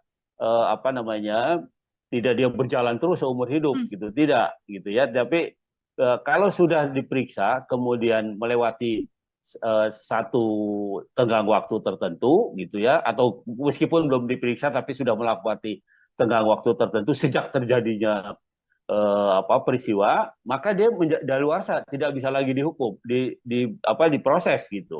Nah, tenggang waktu yang maksimal di dalam hukum acara pidana itu adalah 13 tahun gitu ya. Nah, jadi 13 tahun sejak terjadinya macam-macam ya, yang ancaman hukumannya 3 tahun, umpamanya itu daluarsanya 6 bulan gitu ya, di bawah 1 tahun 6 bulan, di atas 1 tahun sampai 3 tahun itu 1 tahun gitu ya. Di atas 3 tahun ke atas itu 13 tahun itu daluarsanya. Ya, menurut KUHP dia terhadap seseorang yang melakukan tindak pidana yang ancaman hukumannya 3 tahun ke atas gitu, itu daluarsanya 13 tahun. Nah, karena itu tinggal dihitung gitu ya. Korupsi itu masuk tindak pidana apa? Tentu saja dia masuk yang ancamannya lebih dari 3 tahun ya. Karena ancaman korupsi itu bisa 15 tahun, bisa seumur hidup juga gitu ya, bisa 20 tahun, bisa seumur hidup juga. Nah itu dia terkualifikasi sebagai tindak pidana yang kadaluarsanya 13 tahun. Nah sekarang ini kan baru tadi dikatakan berjalan 4 tahun ya. Ya. Nah, baru berjalan 4 tahun. Nah, karena itu penegak hukum masih punya kesempatan sebenarnya untuk terus memeriksa, ya termasuk juga terhadap si Harun Masiku. Nah, Harun Masiku karena sudah 4 tahun ini, ya maka kalau dia ditemukan nanti 12 tahun kemudian, gitu ya, atau 13 tahun kemudian, dia tidak bisa diproses lagi, Hmm. ya, karena memang itu tadi ada ketentuan di dalam hukum acara pidana, ya, atau di dalam hukum pidana, masa kadaluarsa sebuah tindak pidana. Begitu, Mbak. Oke, ada rentan 13 tahun, artinya ini baru berjalan 4 tahun dan masih panjang ya, Bang Fikar ya, masih sah untuk kemudian Betul. dilakukan penyelidikan tambahan sampai kemudian ada tersangka baru yang ditetapkan. Ada 2 pasal, Bang, yang disangkakan terhadap Sekjen PDIP Hasto Kristianto terkait Harun Masiku ini, kan pasal 21 dan juga pasal 5 begitu. Ini bagaimana penetapan pasal yang disangkakan oleh KPK? Sudah sesuaikah atau ancaman pidananya seperti apa, Bang? Ya, apa namanya, pasal pasal berapa tadi? Pasal 5 dan pasal 21. 21. Tentang apa itu pasal 5 Pasal eh, limanya tentang menerima ya? ya, pasal-pasal 5 ini suap, kemudian pasal 21-nya terkait perintangan penyidikan, Bang. Oh ya, pasal 5, pasal suap itu kan ada dua sebenarnya, antara penyuap dan yang disuap. Ya. Nah, tinggal apa namanya, tersangka ini dia didudukan sebagai apa? Penerima suap atau orang yang melakukan penyuapan. Nah, tapi karena kedudukannya sebagai apa, pemuka partai gitu Hmm. ya, yang bisa menentukan apakah seorang anggota partai itu bisa duduk di dalam satu perwakilan Dewan Perwakilan Rakyat umpamanya atau tidak. Nah, karena itu menurut saya kedudukan tersangka HT ini dia sebagai penerima gitu Hmm. ya, sebagai penerima suap. Nah, karena itu tuduhannya apakah dia memang menerima suap atau tidak. Nah, itu yang akan dibuktikan nanti di pengadilan. Itu satu. Yang kedua, pasal perintangan penyidikan. Nah, perintangan penyidikan itu artinya ketika ada penegak hukum akan melakukan penyidikan terhadap seseorang atau pihak tertentu gitu ya, tetapi ada kemudian upaya-upaya yang dilakukan agar pemeriksaan itu tidak terjadi, ya, Hmm. agar tidak terjadi pemeriksaan terhadap orang yang dimaksud, ya, umpamanya dengan menghalang-halangi apa namanya, menyembunyikan umpamanya, salah satunya seperti itu, atau memberikan apa, memberikan perintah atau saran untuk tidak datang atau melarikan diri umpamanya. Nah, itu juga termasuk perintangan gitu. Atau hal-hal lain atau perbuatan lain yang intinya bagaimana pemeriksaan itu tidak terjadi. Nah, itu perintangan. Begitu, Mbak. Dengan ancaman pidananya di atas 5 tahun, ini untuk keduanya, kedua pasal ini ancaman pidananya seperti apa, Bang? Nah, ancaman pidananya itu antara kalau korupsinya sendiri kan 15 tahun Ya. sebenarnya, ya. Terus perintangannya juga di atas 5 tahun, ya. Hmm. Prediksi saya itu di atas 5 tahun. Nah, karena itu kemudian KPK berani menahan, ya, menangkap dan menahannya, gitu. Nah, itu yang menurut saya seharusnya juga apa namanya, tidak hanya diberlakukan pada tersangkanya, tetapi juga bagi pihak-pihak yang sengaja menghalang-halangi penyidikan dan tidak terjadinya penyidikan di dalam kasus itu. Begitu, Mbak. Oke, ini kan kasus yang kemudian bermula dari suap yang dilakukan Harun Masiku yang saat ini masih DPO ya, Bang Fikar ya. Ya, Kemudian merembet ya. saat ini adalah Sekjen PDIP dan juga nama lain yang juga terseret adalah mantan pimpinan KPK yaitu Firly Bahuri yang mana sejumlah penyidik KPK pada masa itu sebelum era yang sekarang ini mengatakan pada saat itu pimpinan KPK ini berusaha menutupi keterlibatan HT. Dalam hal ini perlukah kemudian pendalaman mendalam dilakukan oleh KPK dan juga ada jeratan pasal juga yang bisa dijatuhkan terhadap ex pimpinan KPK ini, Bang? Ya, ya, saya kira ya, kalau bisa dibuktikan bahwa memang ada upaya-upaya yang dilakukan oleh pimpinan KPK pada waktu itu Hmm. agar apa namanya seseorang itu tidak diperiksa atau tidak dijadikan apa namanya tersangka atau pihak di dalam satu perkara, ya maka terhadap pimpinan itu kalau dia masih aktif kan juga ada tindakan administratif gitu, Ya. yang umpamanya diberhentikan dan sebagainya. Tetapi ketika dia sudah tidak aktif lagi, yang nomor satu harus dilihat adalah soal apakah tindak pidana itu sudah kadaluarsa atau belum, kan Hmm. begitu, iya kan? Nah, kalau lihat ancaman hukumannya tindak pidana itu belum kadaluarsa. Nah, karena itu menurut saya masih bisa, ya, masih bisa terhadap pimpinan KPK yang sudah tidak aktif, ya, yang terbukti memang dahulu dia menghalang-halangi penyidikan terhadap pihak-pihak tertentu, gitu ya, maka dia diproses juga, ya, sebagai tersangka yang menghalang-halangi apa diberlakukannya penyidikan terhadap seseorang itu.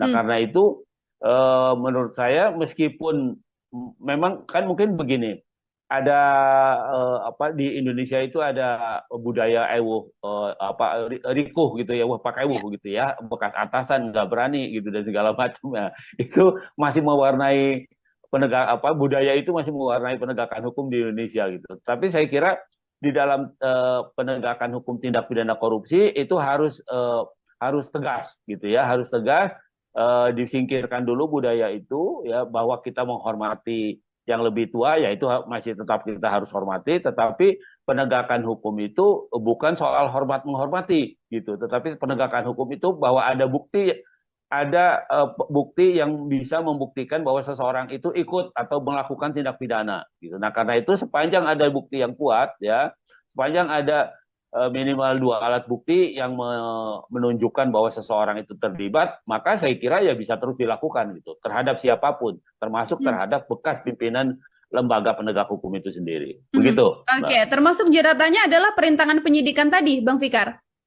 Ya, bisa. Ya, artinya di samping dia menghalang ini, tapi nomor satu adalah menghalang-halangi. Toh dia Hmm. juga tidak bisa apa namanya, ketika dia menjabat, dia tidak mau menetapkan orang itu sebagai tersangka, yang kemudian juga sekaligus juga merintangi, gitu ya. Jadi dia bisa double tuh, ya, Hmm. bisa bisa merintangi supaya orang tidak dijadikan tersangka, tapi bisa juga dia ikut membantu, ya, membantu supaya orang tidak apa orang tidak diproses menjadi tersangka korupsi dan sebagainya gitu. Jadi eh, apa apa merintangi sekaligus juga menurut saya ikut melakukan atau membantu terjadinya korupsi. Begitu, Mbak. Oke, baik. Dua pertanyaan terakhir dari saya, Bang Fikar. Ini kemudian Ya, menjadi PR besar KPK ya untuk membuktikan semua dalil yang disampaikan, keterdugaan keterlibatan Sekjen PDIP ini. Bukti-bukti apa yang kemudian harus benar-benar dibuka oleh KPK begitu agar kemudian narasi-narasi bahwa ini politis tidak lagi kemudian dipaparkan oleh pihak PDI Perjuangan, Bang? iya. Kalau terhadap apa Harun Masiku itu disangkakan sebagai umpamanya penyuapan atau korupsi dalam konteks menyuap apa pejabat negara gitu ya, maka terhadap orang yang dianggap membantu bahkan ikut membantu bahkan ikut melakukan gitu ya, Hmm. ya harus dalam konteks itu gitu. Apakah dia sebagai penerima ya waktu itu apa dia sebagai pejabat partai dan pejabat anggota DPR umpamanya, atau dia juga ikut apa namanya ikut membantu dan ikut melakukan memuluskan supaya orang itu masuk umpamanya dengan memberikan sesuatu pada orang lain atau pada Hmm. pihak yang memang waktu itu berkuasa gitu ya. Nah, itu yang bisa dikaitkan tindak pidananya ke sana gitu. Ini kan bukan soal dia mendapatkan apa uang dari negara berapa banyak, kan bukan itu yang dilakukan, tetapi lebih dia menerima suap atau dia juga ikut membantu melakukan suap gitu ya Hmm. terhadap pejabat yang memang punya kewenangan untuk apa mengatur dan apa menempatkan orang sebagai anggota DPR dan sebagainya. Saya kira itu yang yang akan diterapkan oleh KPK gitu ya dalam konteks terdakwa HT ini, begitu, Mhm. tersangka HT ini. Nah, Oke, lalu untuk PDIP sendiri ini kan pembelaan yang dilakukan oleh PDIP kan ini unsurnya politis begitu ya, Bang Fikar ya. ya, Hal apa ya. yang kemudian bisa membuat narasi politis yang disampaikan PDIP ini bisa menjadi bukti yang kuat untuk meringankan hukuman yang dijatuhkan terhadap Hasto Kristianto? Politis macam apa yang kemudian bisa menjadi bukti akurat, Bang? Ya, bahwa tindak pidana atau perbuatan itu terjadi dalam lingkup institusi politik, ya betul gitu, ya kan, Hmm. betul dalam pengertian itu terjadi di dalam partai politik, ya, yang di dalam partai politik itu juga ada pejabat negaranya, gitu, itu betul, ya.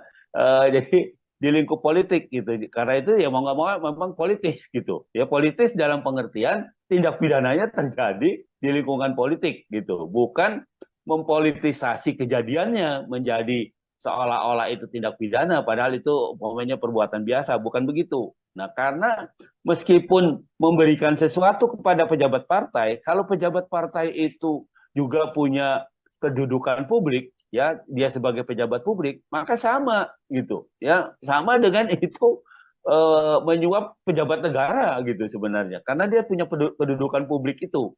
Nah, saya kira ini yang dirumuskan oleh KPK gitu ya, meskipun ya kelihatannya kan ini suap menyuap di antara pejabat partai, teman partai, dan yang ini mungkin dianggap biasa oleh kalangan politis kan begitu ya kan.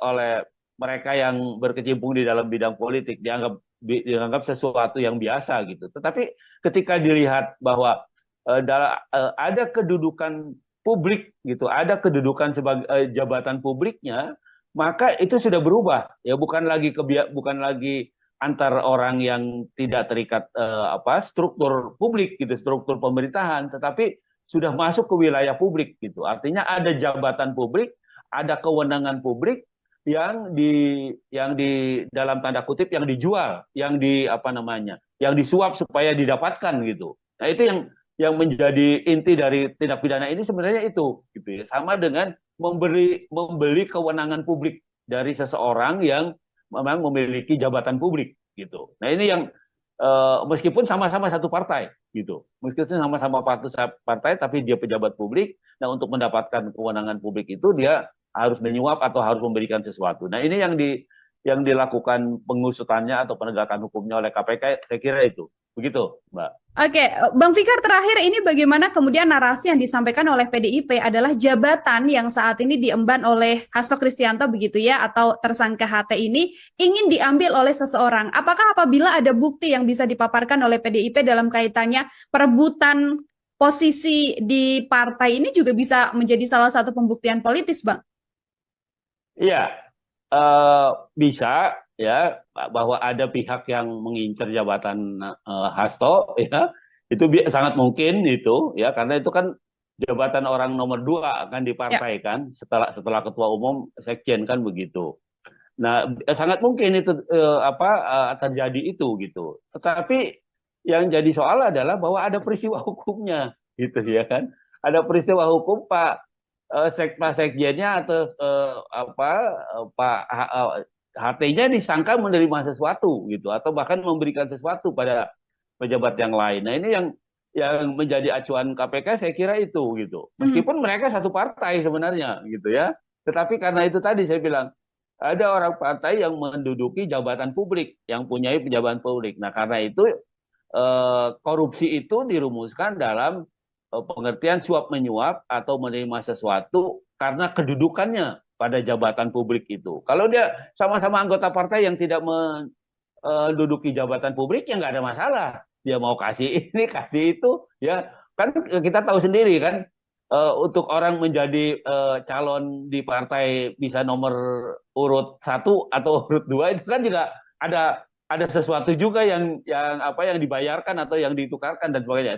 Saya tidak menuduh ya, Hmm. tapi itu rahasia umum gitu ya. Tapi itu rahasia umum supaya bisa jadi nomor sekian, nomor nomor jadi istilahnya gitu. Itu kan juga ada permainannya gitu, Hmm. ada ininya. Nah, demikian juga Nah, karena ini menyangkut jabatan publik, ya jabatan negara ada jabatan negaranya, maka dia bisa dirumuskan sebagai tindak pidana korupsi. Begitu, Mbak. Oke, baik. Ada unsur pidana yang didapatkan oleh KPK untuk kemudian menjerat HT ini sebagai tersangka. Tinggal bagaimana nanti pembuktian atau Di hal-hal yang kemudian bisa dibuktikan oleh pihak Hasto Kristianto sendiri KPK. bahwa memang tidak ada hal yang disangkakan oleh KPK ya, Bang Fikar ya. KPK akhirnya menetapkan Sekjen PDIP Hasto Kristianto sebagai tersangka dalam kasus dugaan suap yang melibatkan Harun Masiku. Tidak hanya dugaan suap, Hasto Kristianto ini juga dijerat pasal perintangan penyidikan. Bahkan penetapan Hasto menjadi tersangka ini berujung polemik lantaran dinilai PDIP bermuatan politis.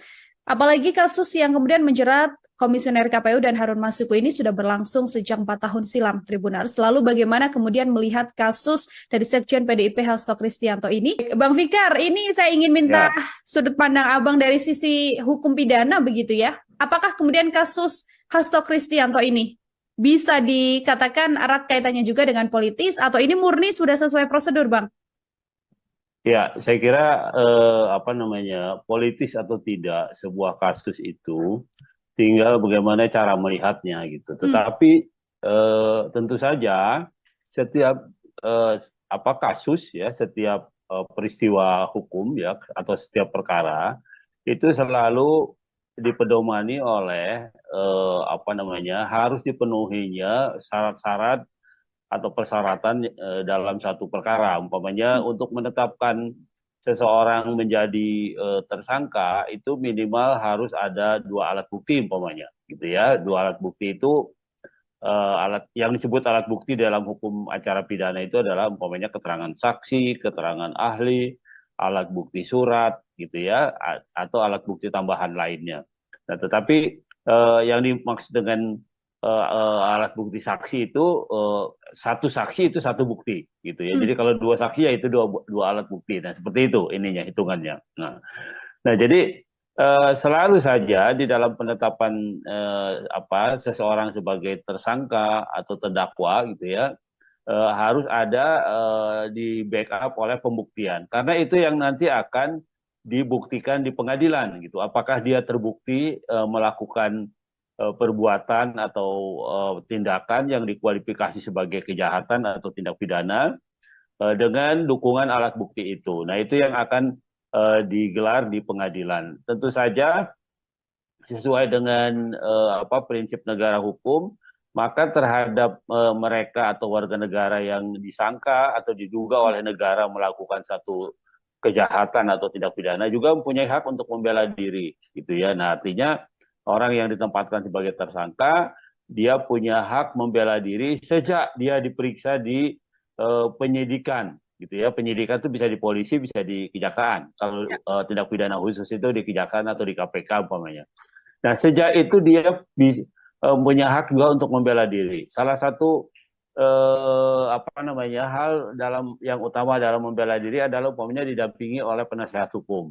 Yaitu satu. Yang kedua, biasanya pembelaan itu juga apa namanya diwujudkan dalam mengajukan saksi yang meringankan gitu Hmm. istilahnya ya saksi yang diajukan oleh apa namanya tersangka atau terdakwa. Nah, itu diatur ya. Hanya saja seringkali hanya saja seringkali dalam penegakan hukum pidana di Indonesia itu apa namanya hak-haknya terdakwa ini tidak jarang terrealisasi di tingkat penyidikan gitu ya. Biasanya penyidikan itu banyak pihak yang tidak didampingi oleh pengacara Hmm. gitu ya. Nah, karena itu kemudian ketika apa ya, DPR dan pemerintah membuat undang-undang dalam hal ini adalah KUHP, Kitab Undang-Undang Hukum Acara Pidana, maka ditegaskan tindak pidana yang ancaman hukumannya 5 tahun ke atas itu wajib gitu, wajib didampingi oleh pengacara gitu ya. Nah, karena itu kalau dia tidak mampu, maka negara dalam hal ini adalah kepolisian atau kejaksaan wajib apa mendatangkan pengacara untuk terdakwa gitu. Nah, karena dia sifatnya wajib, maka terhadap pemeriksaan tindak pidana yang ancamannya 5 tahun, ya jika tidak didampingi pengacara itu batal, itu ya Hmm. berita acaranya batal demi hukum gitu, karena dia tidak didampingi gitu. Nah karena itu apa, meski walaupun masih jadi polemik ya, pendampingan itu hak atau kewajiban, ya kalau menurut saya sih itu kewajiban, 5 tahun itu kewajiban, ya jadi tidak perlu ditawarkan lagi gitu, ya dia berwenang apa, tersangka itu berhak ya untuk mengajukan pendampingnya sebagai penasihat hukum gitu. Kalau dia tidak punya ya harus ditawarkan gitu. Nah soal apakah dia menerima atau tidak, kalau dia tidak menerima, umpamanya tidak mau didampingi oleh penasihat hukum yang disediakan oleh polisi atau jaksa, maka penasihat hukum yang ditunjuk itu dia harus mendampingi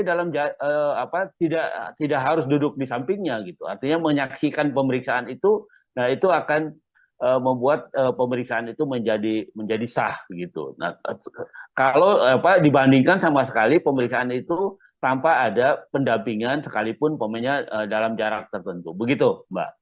Oke, artinya penetapan tersangka dari Hasto Kristianto ini sudah pasti ya, Bang Fikar ya, melewati adanya dua alat bukti yang sah yang kemudian membuat KPK melakukan penetapan ini. Bagaimana dengan kasus yang sudah berjalan 4 tahun silam, Bang Fikar? Bagaimana kemudian komisioner KPU yang disangkakan oleh KPK ini diberikan suap, begitu kan? Ini kan juga sudah dipidana. Ya, Sementara satu tersangka lainnya Harun Masiku memang saat ini masih buron. Dengan rentan 4 tahun ini artinya ya. penangkapan secara hukum, penangkapan yang dilakukan atau pentersangkaan Hasto Kristianto ini berdasarkan bukti baru yang kemudian ditemukan oleh kepolisian atau dibacanya bisa seperti apa? Ya, jadi apa namanya, di dalam hukum pidana itu ada aturan mengenai tenggang waktu kadaluarsa, Ya. gitu ya.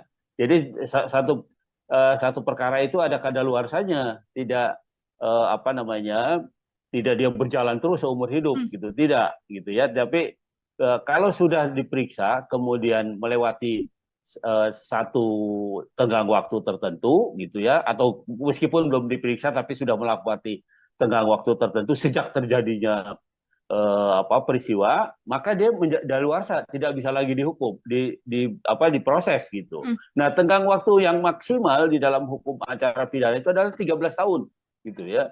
Nah, jadi 13 tahun sejak terjadinya macam-macam ya, yang ancaman hukumannya 3 tahun, umpamanya itu daluarsanya 6 bulan gitu ya, di bawah 1 tahun 6 bulan, di atas 1 tahun sampai 3 tahun itu 1 tahun gitu ya, di atas 3 tahun ke atas itu 13 tahun itu daluarsanya. Ya, menurut KUHP dia terhadap seseorang yang melakukan tindak pidana yang ancaman hukumannya 3 tahun ke atas gitu, itu daluarsanya 13 tahun.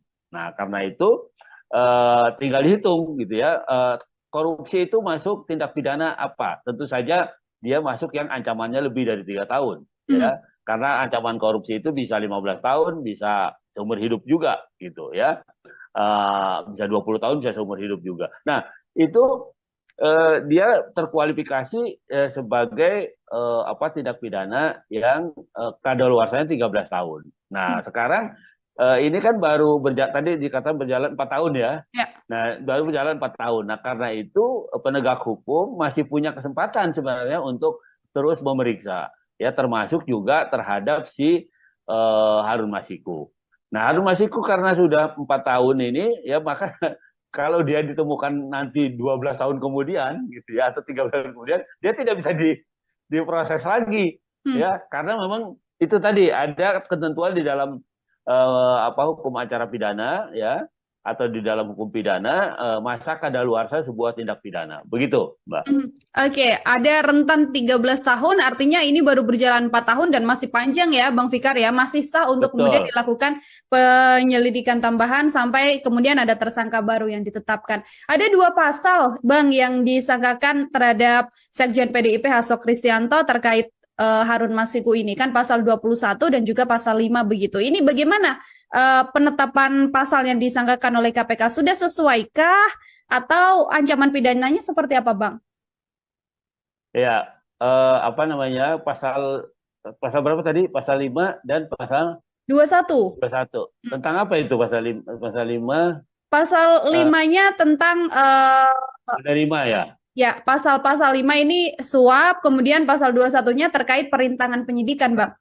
Oh ya, pasal 5, pasal suap itu kan ada dua sebenarnya, antara penyuap dan yang disuap. Ya. Nah, tinggal apa namanya tersangka ini dia didudukan sebagai apa? Penerima suap atau orang yang melakukan penyuapan. Nah, tapi karena kedudukannya sebagai apa pemuka partai gitu Hmm. ya, yang bisa menentukan apakah seorang anggota partai itu bisa duduk di dalam satu perwakilan Dewan Perwakilan Rakyat umpamanya atau tidak. Nah, karena itu menurut saya kedudukan tersangka HT ini dia sebagai penerima gitu Hmm. ya, sebagai penerima suap. Nah, karena itu tuduhannya apakah dia memang menerima suap atau tidak. Nah, itu yang akan dibuktikan nanti di pengadilan. Itu satu. Yang kedua, pasal perintangan penyidikan. Nah, perintangan penyidikan itu artinya ketika ada penegak hukum akan melakukan penyidikan terhadap seseorang atau pihak tertentu gitu ya, tetapi ada kemudian upaya-upaya yang dilakukan agar pemeriksaan itu tidak terjadi, ya, Hmm. agar tidak terjadi pemeriksaan terhadap orang yang dimaksud, ya, umpamanya dengan menghalang-halangi apa apa namanya menyembunyikan umpamanya salah satunya seperti itu, atau memberikan apa memberikan perintah atau saran untuk tidak datang atau melarikan diri umpamanya. Nah, itu juga termasuk perintangan gitu. Atau hal-hal lain atau perbuatan lain yang intinya bagaimana pemeriksaan itu tidak terjadi. Nah, itu perintangan. Begitu, Mbak. Dengan ancaman pidananya di atas 5 tahun, ini untuk keduanya, kedua pasal ini ancaman pidananya seperti apa, Bang? Nah, ancaman pidananya itu antara kalau korupsinya sendiri kan 15 tahun Ya. sebenarnya, ya. Terus perintangannya juga di atas 5 tahun, ya. Hmm. Prediksi saya itu di atas 5 tahun.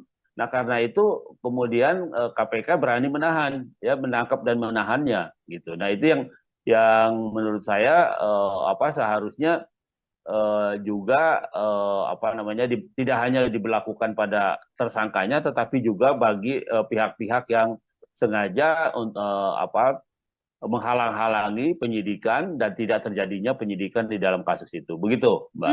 Oke, ini kan kasus yang kemudian bermula dari suap yang dilakukan Harun Masiku yang saat ini masih DPO ya, Bang Fikar ya. Ya, Kemudian merembet ya. saat ini adalah Sekjen PDIP dan juga nama lain yang juga terseret adalah mantan pimpinan KPK yaitu Firly Bahuri yang mana sejumlah penyidik KPK pada masa itu sebelum era yang sekarang ini mengatakan pada saat itu pimpinan KPK ini berusaha menutupi keterlibatan HT. Dalam hal ini perlukah kemudian pendalaman mendalam dilakukan oleh KPK dan juga ada jeratan pasal juga yang bisa dijatuhkan terhadap ex pimpinan KPK ini, Bang?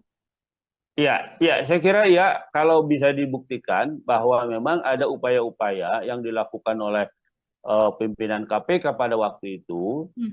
agar apa namanya seseorang itu tidak diperiksa atau tidak dijadikan apa namanya tersangka atau pihak di dalam satu perkara, ya, maka terhadap pimpinan itu kalau dia masih aktif kan juga ada tindakan administratif gitu, Ya. yang umpamanya diberhentikan dan sebagainya. Tetapi ketika dia sudah tidak aktif lagi, yang nomor satu harus dilihat adalah soal apakah tindak pidana itu sudah kadaluarsa atau belum, kan Hmm. begitu, iya kan? Nah, kalau lihat ancaman hukumannya tindak pidana itu belum kadaluarsa. Nah, karena itu menurut saya masih bisa, ya, masih bisa terhadap pimpinan KPK yang sudah tidak aktif, ya, yang terbukti memang dahulu dia menghalang-halangi penyidikan terhadap pihak-pihak tertentu, gitu ya, maka dia diproses juga, ya, sebagai tersangka yang menghalang-halangi apa diberlakukannya penyidikan terhadap seseorang itu. Nah, Hmm. karena itu menurut saya meskipun memang kan mungkin begini, ada apa di Indonesia itu ada budaya ewuh apa rikuh gitu ya, wah pakai ewuh Ya. gitu ya, bekas atasan nggak berani gitu dan segala macam ya. Itu masih mewarnai budaya itu masih mewarnai penegakan hukum di Indonesia gitu. Tapi saya kira di dalam penegakan hukum tindak pidana korupsi itu harus tegas gitu ya, harus tegas, disingkirkan dulu budaya itu ya, bahwa kita menghormati yang lebih tua ya itu masih tetap kita harus hormati, tetapi penegakan hukum itu bukan soal hormat menghormati gitu, tetapi penegakan hukum itu bahwa ada bukti yang bisa membuktikan bahwa seseorang itu ikut atau melakukan tindak pidana gitu. Nah, karena itu sepanjang ada bukti yang kuat ya, sepanjang ada minimal 2 alat bukti yang menunjukkan bahwa seseorang itu terlibat, maka saya kira ya bisa terus dilakukan gitu terhadap siapapun, termasuk Hmm. terhadap bekas pimpinan lembaga penegak hukum itu sendiri. Mhm. Begitu, Oke, Mbak. termasuk jeratannya adalah perintangan penyidikan tadi, Bang Fikar. Ya, bisa. Ya, artinya di samping dia menghalang ini, tapi nomor satu adalah menghalang-halangi. Toh dia Hmm. juga tidak bisa apa namanya, ketika dia menjabat, dia tidak mau menetapkan orang itu sebagai tersangka, yang kemudian juga sekaligus juga merintangi, gitu ya. Jadi dia bisa double tuh, ya, Hmm. bisa bisa merintangi supaya orang tidak dijadikan tersangka, tapi bisa juga dia ikut membantu, ya, membantu supaya orang tidak apa orang tidak diproses menjadi tersangka korupsi dan sebagainya gitu. Jadi eh, apa eh, apa merintangi sekaligus juga menurut saya ikut melakukan atau membantu terjadinya korupsi. Begitu, Mbak. Oke, baik. Dua pertanyaan terakhir dari saya, Bang Fikar. Ini kemudian Ya, menjadi PR besar KPK ya, untuk membuktikan semua dalil yang disampaikan, keterdugaan keterlibatan Sekjen PDIP ini. Bukti-bukti apa yang kemudian harus benar-benar dibuka oleh KPK begitu, agar kemudian narasi-narasi bahwa ini politis tidak lagi kemudian dipaparkan oleh pihak PDI Perjuangan, Bang? iya. Kalau terhadap Harun Masiku itu disangkakan sebagai umpamanya penyuapan atau korupsi dalam konteks menyuap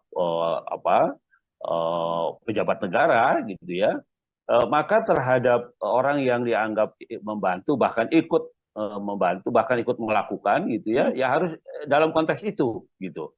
Apakah dia sebagai penerima ya, waktu itu dia sebagai pejabat partai dan pejabat anggota DPR umpamanya, atau dia juga ikut ikut membantu dan ikut melakukan memuluskan supaya orang itu masuk umpamanya dengan memberikan sesuatu pada orang lain atau pada Hmm. pihak yang memang waktu itu berkuasa gitu ya. Nah, itu yang bisa dikaitkan tindak pidananya ke sana gitu. Ini kan bukan soal dia mendapatkan uang dari negara berapa banyak, kan bukan itu yang dilakukan, tetapi lebih dia menerima suap atau dia juga ikut membantu melakukan suap gitu ya Hmm. terhadap pejabat yang memang punya kewenangan untuk mengatur dan menempatkan orang sebagai anggota DPR dan sebagainya. Saya kira itu yang akan diterapkan oleh KPK gitu ya dalam konteks terdakwa HT ini, begitu, Hmm. tersangka HT ini. Oke, lalu untuk PDIP sendiri ini kan pembelaan yang dilakukan oleh PDIP kan ini unsurnya politis begitu ya, Bang Fikar ya. Ya, Hal apa ya. yang kemudian bisa membuat narasi politis yang disampaikan PDIP ini bisa menjadi bukti yang kuat untuk meringankan hukuman yang dijatuhkan terhadap Hasto Kristianto? Politis macam apa yang kemudian bisa menjadi bukti akurat, Bang? Ya, bahwa tindak pidana atau perbuatan itu terjadi dalam lingkup institusi politik, ya betul, gitu, ya kan, Hmm. betul dalam pengertian itu terjadi di dalam partai politik, ya, yang di dalam partai politik itu juga ada pejabat negaranya, gitu, itu betul, ya. Jadi di lingkup politik gitu, karena itu ya mau nggak mau memang politis gitu, ya politis dalam pengertian tindak pidananya terjadi di lingkungan politik gitu, bukan mempolitisasi kejadiannya menjadi seolah-olah itu tindak pidana, padahal itu umpamanya perbuatan biasa, bukan begitu. Nah, karena meskipun memberikan sesuatu kepada pejabat partai, kalau pejabat partai itu juga punya kedudukan publik, ya, dia sebagai pejabat publik, maka sama gitu, ya, sama dengan itu menyuap pejabat negara gitu sebenarnya, karena dia punya kedudukan publik itu. Nah, saya kira ini yang dirumuskan oleh KPK gitu ya, meskipun ya kelihatannya kan ini suap menyuap di antara pejabat partai, teman partai, dan yang ini mungkin dianggap biasa oleh kalangan politis kan begitu ya kan. Oleh mereka yang berkecimpung di dalam bidang politik dianggap sesuatu yang biasa gitu. Tetapi ketika dilihat bahwa ada kedudukan publik gitu, ada kedudukan sebagai jabatan publiknya, maka itu sudah berubah ya, bukan lagi antar orang yang tidak terikat struktur publik gitu, struktur pemerintahan, tetapi sudah masuk ke wilayah publik gitu. Artinya ada jabatan publik, ada kewenangan publik yang di dalam tanda kutip yang dijual, yang disuap supaya didapatkan gitu. Nah, itu yang menjadi inti dari tindak pidana ini sebenarnya itu gitu ya. Sama dengan membeli kewenangan publik dari seseorang yang memang memiliki jabatan publik gitu. Nah, ini yang meskipun sama-sama satu partai gitu. Meskipun sama-sama partai tapi dia pejabat publik. Nah, untuk mendapatkan kewenangan publik itu dia harus menyuap atau harus memberikan sesuatu. Nah, ini yang dilakukan pengusutannya atau penegakan hukumnya oleh KPK, saya kira itu. Begitu, Mbak. Oke, Bang Fikar, terakhir ini bagaimana kemudian narasi yang disampaikan oleh PDIP adalah jabatan yang saat ini diemban oleh Hasto Kristianto begitu ya, atau tersangka HT ini ingin diambil oleh seseorang. Apakah apabila ada bukti yang bisa dipaparkan oleh PDIP dalam kaitannya perebutan posisi di partai ini juga bisa menjadi salah satu pembuktian politis, Bang? Iya, eh, bisa ya, bahwa ada pihak yang mengincar jabatan Hasto ya, itu sangat mungkin itu ya, karena itu kan jabatan orang nomor dua kan di Ya. partai kan, setelah ketua umum sekjen kan begitu. Nah, sangat mungkin itu terjadi itu gitu. Tetapi yang jadi soal adalah bahwa ada peristiwa hukumnya gitu ya kan.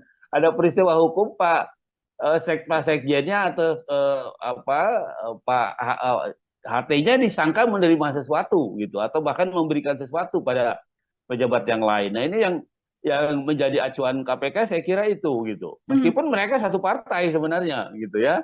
Tetapi karena itu tadi saya bilang ada orang partai yang menduduki jabatan publik, yang punya jabatan publik. Nah, karena itu korupsi itu dirumuskan dalam pengertian suap menyuap atau menerima sesuatu karena kedudukannya pada jabatan publik itu. Kalau dia sama-sama anggota partai yang tidak menduduki jabatan publik, ya nggak ada masalah. Dia mau kasih ini, kasih itu, ya kan kita tahu sendiri kan, untuk orang menjadi calon di partai bisa nomor urut satu atau urut dua itu kan juga ada sesuatu juga yang dibayarkan atau yang ditukarkan dan sebagainya. Saya tidak menuduh ya, Hmm. tapi itu rahasia umum gitu ya. Tapi itu rahasia umum supaya bisa jadi nomor sekian, nomor nomor jadi istilahnya gitu. Itu kan juga ada permainannya gitu, ada ininya. Nah, demikian juga.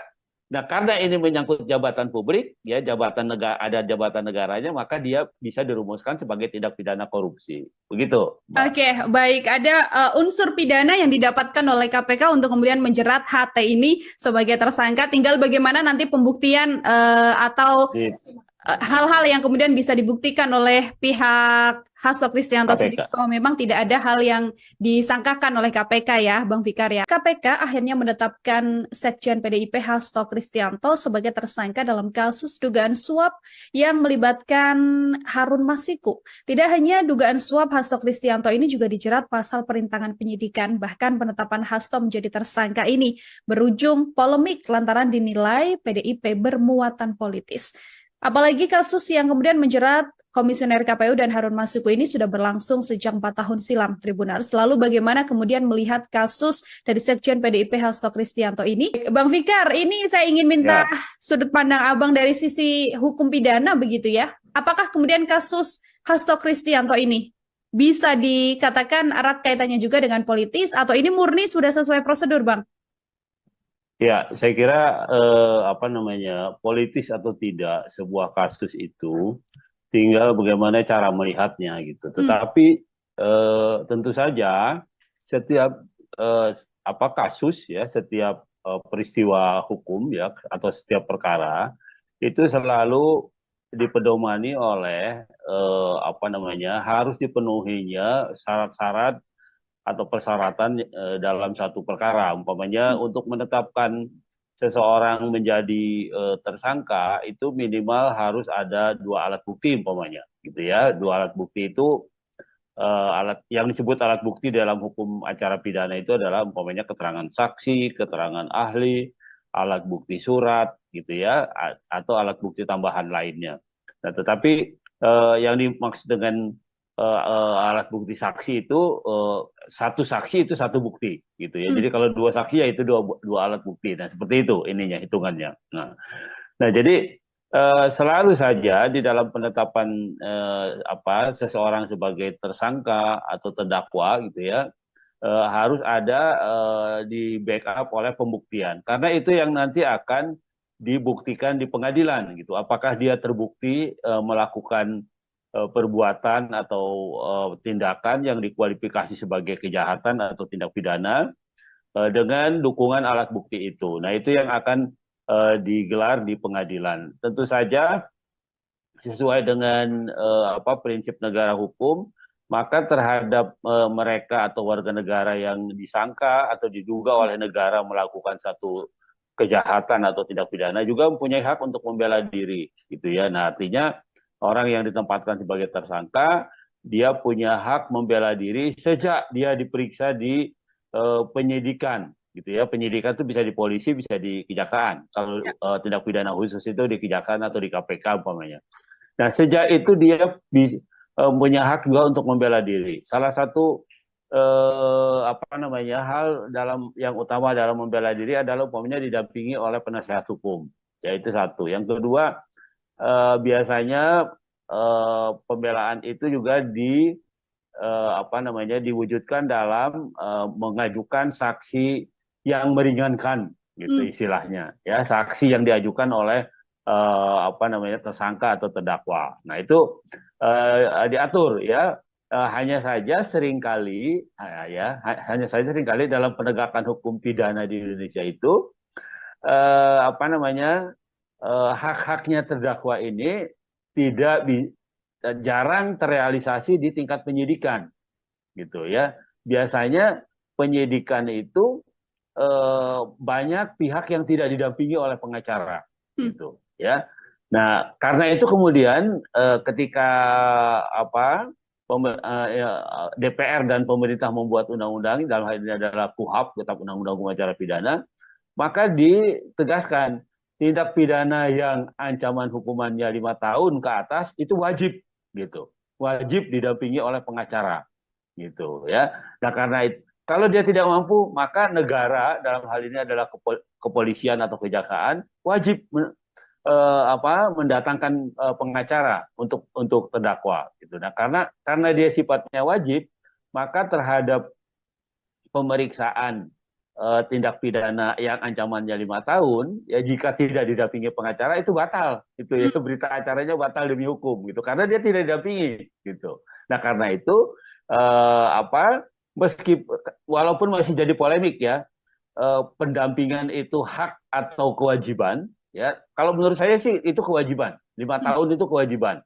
Ya, jadi tidak perlu ditawarkan lagi, gitu. Ya, dia berwenang tersangka itu berhak ya untuk mengajukan pendampingnya sebagai penasihat hukum, gitu. Kalau dia tidak punya ya harus ditawarkan, gitu. Nah, soal apakah dia menerima atau tidak, kalau dia tidak menerima, umpamanya tidak mau didampingi oleh penasihat hukum yang disediakan oleh polisi atau jaksa, maka penasihat hukum yang ditunjuk itu dia harus mendampingi dalam tidak harus duduk di sampingnya, gitu. Artinya menyaksikan pemeriksaan itu, nah itu akan membuat pemeriksaan itu menjadi sah, gitu. Nah, kalau dibandingkan sama sekali pemeriksaan itu tanpa ada pendampingan sekalipun dalam jarak tertentu. Begitu, Mbak. Oke, artinya penetapan tersangka dari Hasto Kristianto ini sudah pasti ya, Bang Fikar ya, melewati adanya 2 alat bukti yang sah yang kemudian membuat KPK melakukan penetapan ini. Bagaimana dengan kasus yang sudah berjalan 4 tahun silam, Bang Fikar? Bagaimana kemudian komisioner KPU yang disangkakan oleh KPK ini diberikan suap, begitu kan? Ini kan juga sudah dipidana. Sementara satu tersangka lainnya Harun Masiku memang saat ini masih buron. Dengan rentan 4 tahun ini artinya penangkapan secara hukum, penangkapan yang dilakukan atau pentersangkaan Hasto Kristianto ini berdasarkan bukti baru yang kemudian ditemukan oleh kepolisian atau dibacanya bisa seperti apa? Ya, jadi di dalam hukum pidana itu ada aturan mengenai tenggang waktu kadaluarsa, Ya. gitu ya. Jadi satu perkara itu ada kadaluarsanya, tidak tidak dia berjalan terus seumur hidup, gitu, tidak, gitu ya. Tapi kalau sudah diperiksa kemudian melewati satu tenggang waktu tertentu, gitu ya, atau meskipun belum diperiksa tapi sudah melewati tenggang waktu tertentu sejak terjadinya peristiwa, maka dia daluarsa, tidak bisa lagi dihukum, diproses gitu. Nah, tenggang waktu yang maksimal di dalam hukum acara pidana itu adalah 13 tahun, gitu ya. Nah, jadi 13 tahun sejak terjadinya macam-macam ya, yang ancaman hukumannya 3 tahun, umpamanya itu daluarsanya 6 bulan, gitu ya. Di bawah 1 tahun 6 bulan, di atas 1 tahun sampai 3 tahun itu 1 tahun, gitu ya. Di atas 3 tahun ke atas itu 13 tahun itu daluarsanya. Ya, menurut KUHP dia terhadap seseorang yang melakukan tindak pidana yang ancaman hukumannya 3 tahun ke atas gitu, itu daluarsanya 13 tahun. Nah, karena itu tinggal dihitung gitu ya. Korupsi itu masuk tindak pidana apa? Tentu saja dia masuk yang ancamannya lebih dari 3 tahun, ya. Karena ancaman korupsi itu bisa 15 tahun, bisa seumur hidup juga, gitu ya. Bisa 20 tahun, bisa seumur hidup juga. Nah, itu dia terkualifikasi sebagai tindak pidana yang kadaluarsanya 13 tahun. Nah, sekarang ini kan baru tadi dikatakan berjalan 4 tahun ya. Ya. Nah, baru berjalan 4 tahun. Nah, karena itu penegak hukum masih punya kesempatan sebenarnya untuk terus memeriksa, ya, termasuk juga terhadap si Harun Masiku. Nah, Harun Masiku karena sudah 4 tahun ini, ya, maka kalau dia ditemukan nanti 12 tahun kemudian, gitu ya, atau 13 tahun kemudian, dia tidak bisa diproses lagi, ya, karena memang itu tadi ada ketentuan di dalam hukum acara pidana, ya, atau di dalam hukum pidana masa kadaluarsa sebuah tindak pidana. Begitu, Mbak. Oke, ada rentan 13 tahun, artinya ini baru berjalan 4 tahun dan masih panjang ya, Bang Fikar ya, masih sah untuk kemudian dilakukan penyelidikan tambahan sampai kemudian ada tersangka baru yang ditetapkan. Ada 2 pasal, Bang, yang disangkakan terhadap Sekjen PDIP Hasto Kristianto terkait Harun Masiku ini, kan pasal 21 dan juga pasal 5 begitu. Ini bagaimana penetapan pasal yang disangkakan oleh KPK? Sudah sesuaikah atau ancaman pidananya seperti apa, Bang? Ya, pasal berapa tadi? Pasal 5 dan pasal 21. Tentang apa itu pasal 5?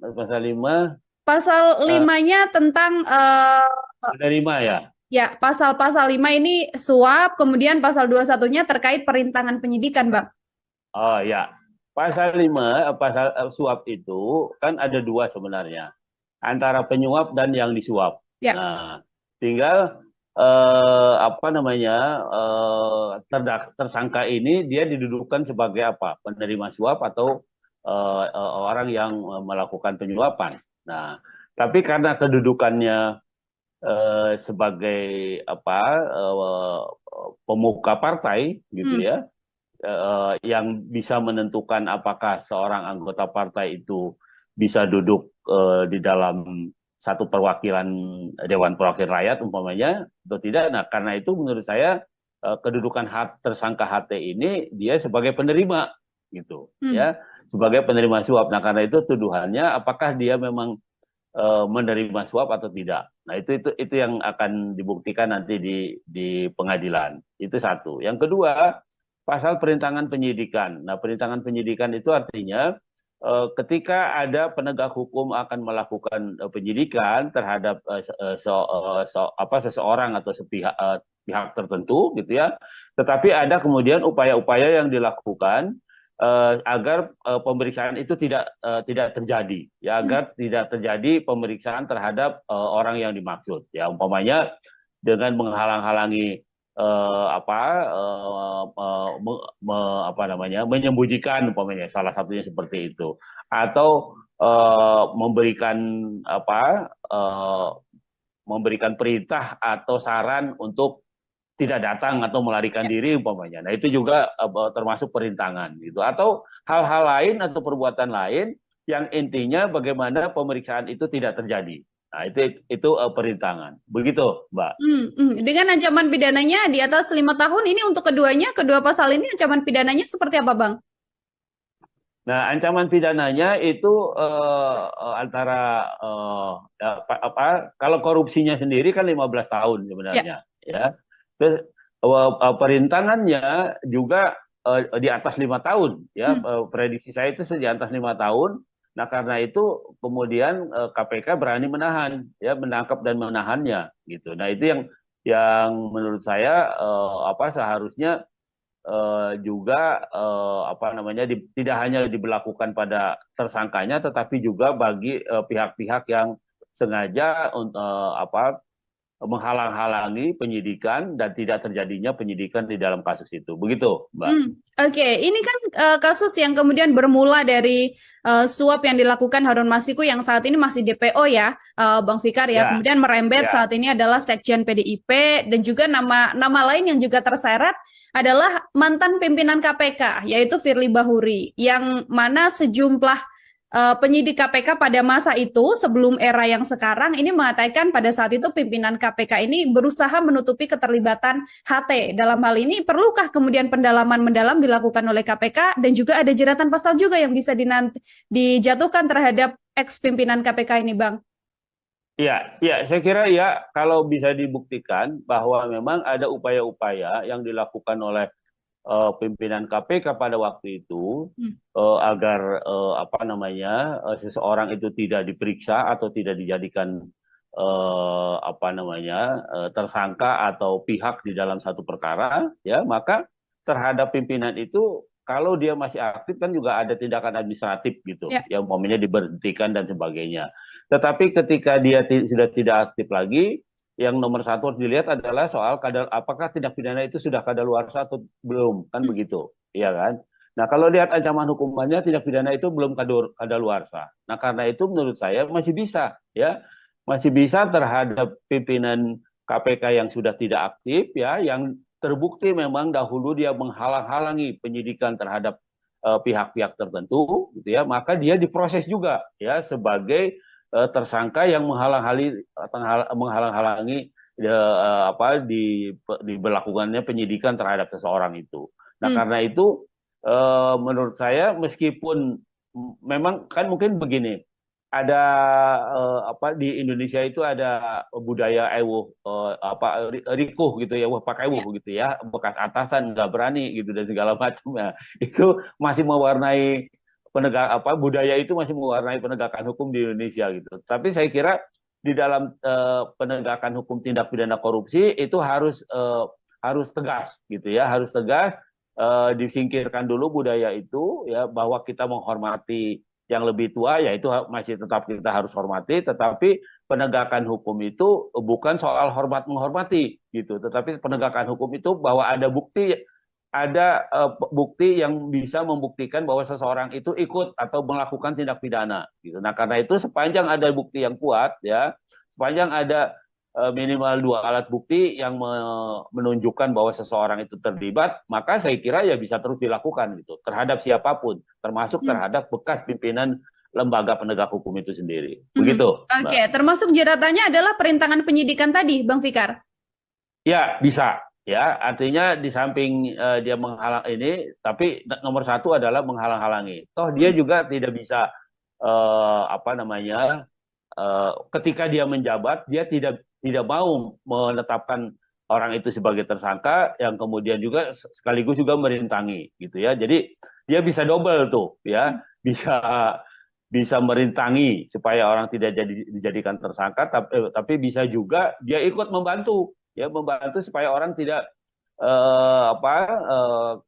orang tidak diproses menjadi tersangka korupsi dan sebagainya, gitu. Jadi eh, di- apa eh, peng- apa merintangi sekaligus juga menurut saya ikut melakukan atau membantu terjadinya korupsi. Begitu, Mbak. Oke, baik. Dua pertanyaan terakhir dari saya, Bang Fikar. Ini kemudian Ya, menjadi PR besar KPK ya, untuk membuktikan semua dalil yang disampaikan, keterdugaan keterlibatan Sekjen PDIP ini. Bukti-bukti apa yang kemudian harus benar-benar dibuka oleh KPK begitu, agar kemudian narasi-narasi bahwa ini politis tidak lagi kemudian dipaparkan oleh pihak PDI Perjuangan, Bang? ya. Kalau terhadap Harun Masiku itu disangkakan sebagai umpamanya penyuapan atau korupsi dalam konteks menyuap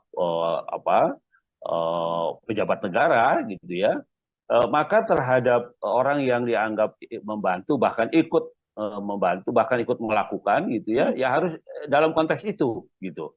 Apakah dia sebagai penerima ya waktu itu dia sebagai pejabat partai dan pejabat anggota DPR umpamanya, atau dia juga ikut ikut membantu dan ikut melakukan memuluskan supaya orang itu masuk umpamanya dengan memberikan sesuatu pada orang lain atau pada pihak yang memang waktu itu berkuasa gitu ya. Nah, itu yang bisa dikaitkan tindak pidananya ke sana gitu. Ini kan bukan soal dia mendapatkan uang dari negara berapa banyak, kan bukan itu yang dilakukan, tetapi lebih dia menerima suap atau dia juga ikut membantu melakukan suap gitu ya terhadap pejabat yang memang punya kewenangan untuk mengatur dan menempatkan orang sebagai anggota DPR dan sebagainya. Saya kira itu yang akan diterapkan oleh KPK gitu ya dalam konteks terdakwa HT ini, begitu, tersangka HT ini. Oke, lalu untuk PDIP sendiri ini kan pembelaan yang dilakukan oleh PDIP kan ini unsurnya politis begitu ya, Bang Fikar ya. Ya. Hal apa Ya. yang kemudian bisa membuat narasi politis yang disampaikan PDIP ini bisa menjadi bukti yang kuat untuk meringankan hukuman yang dijatuhkan terhadap Hasto Kristianto? Politis macam apa yang kemudian bisa menjadi bukti akurat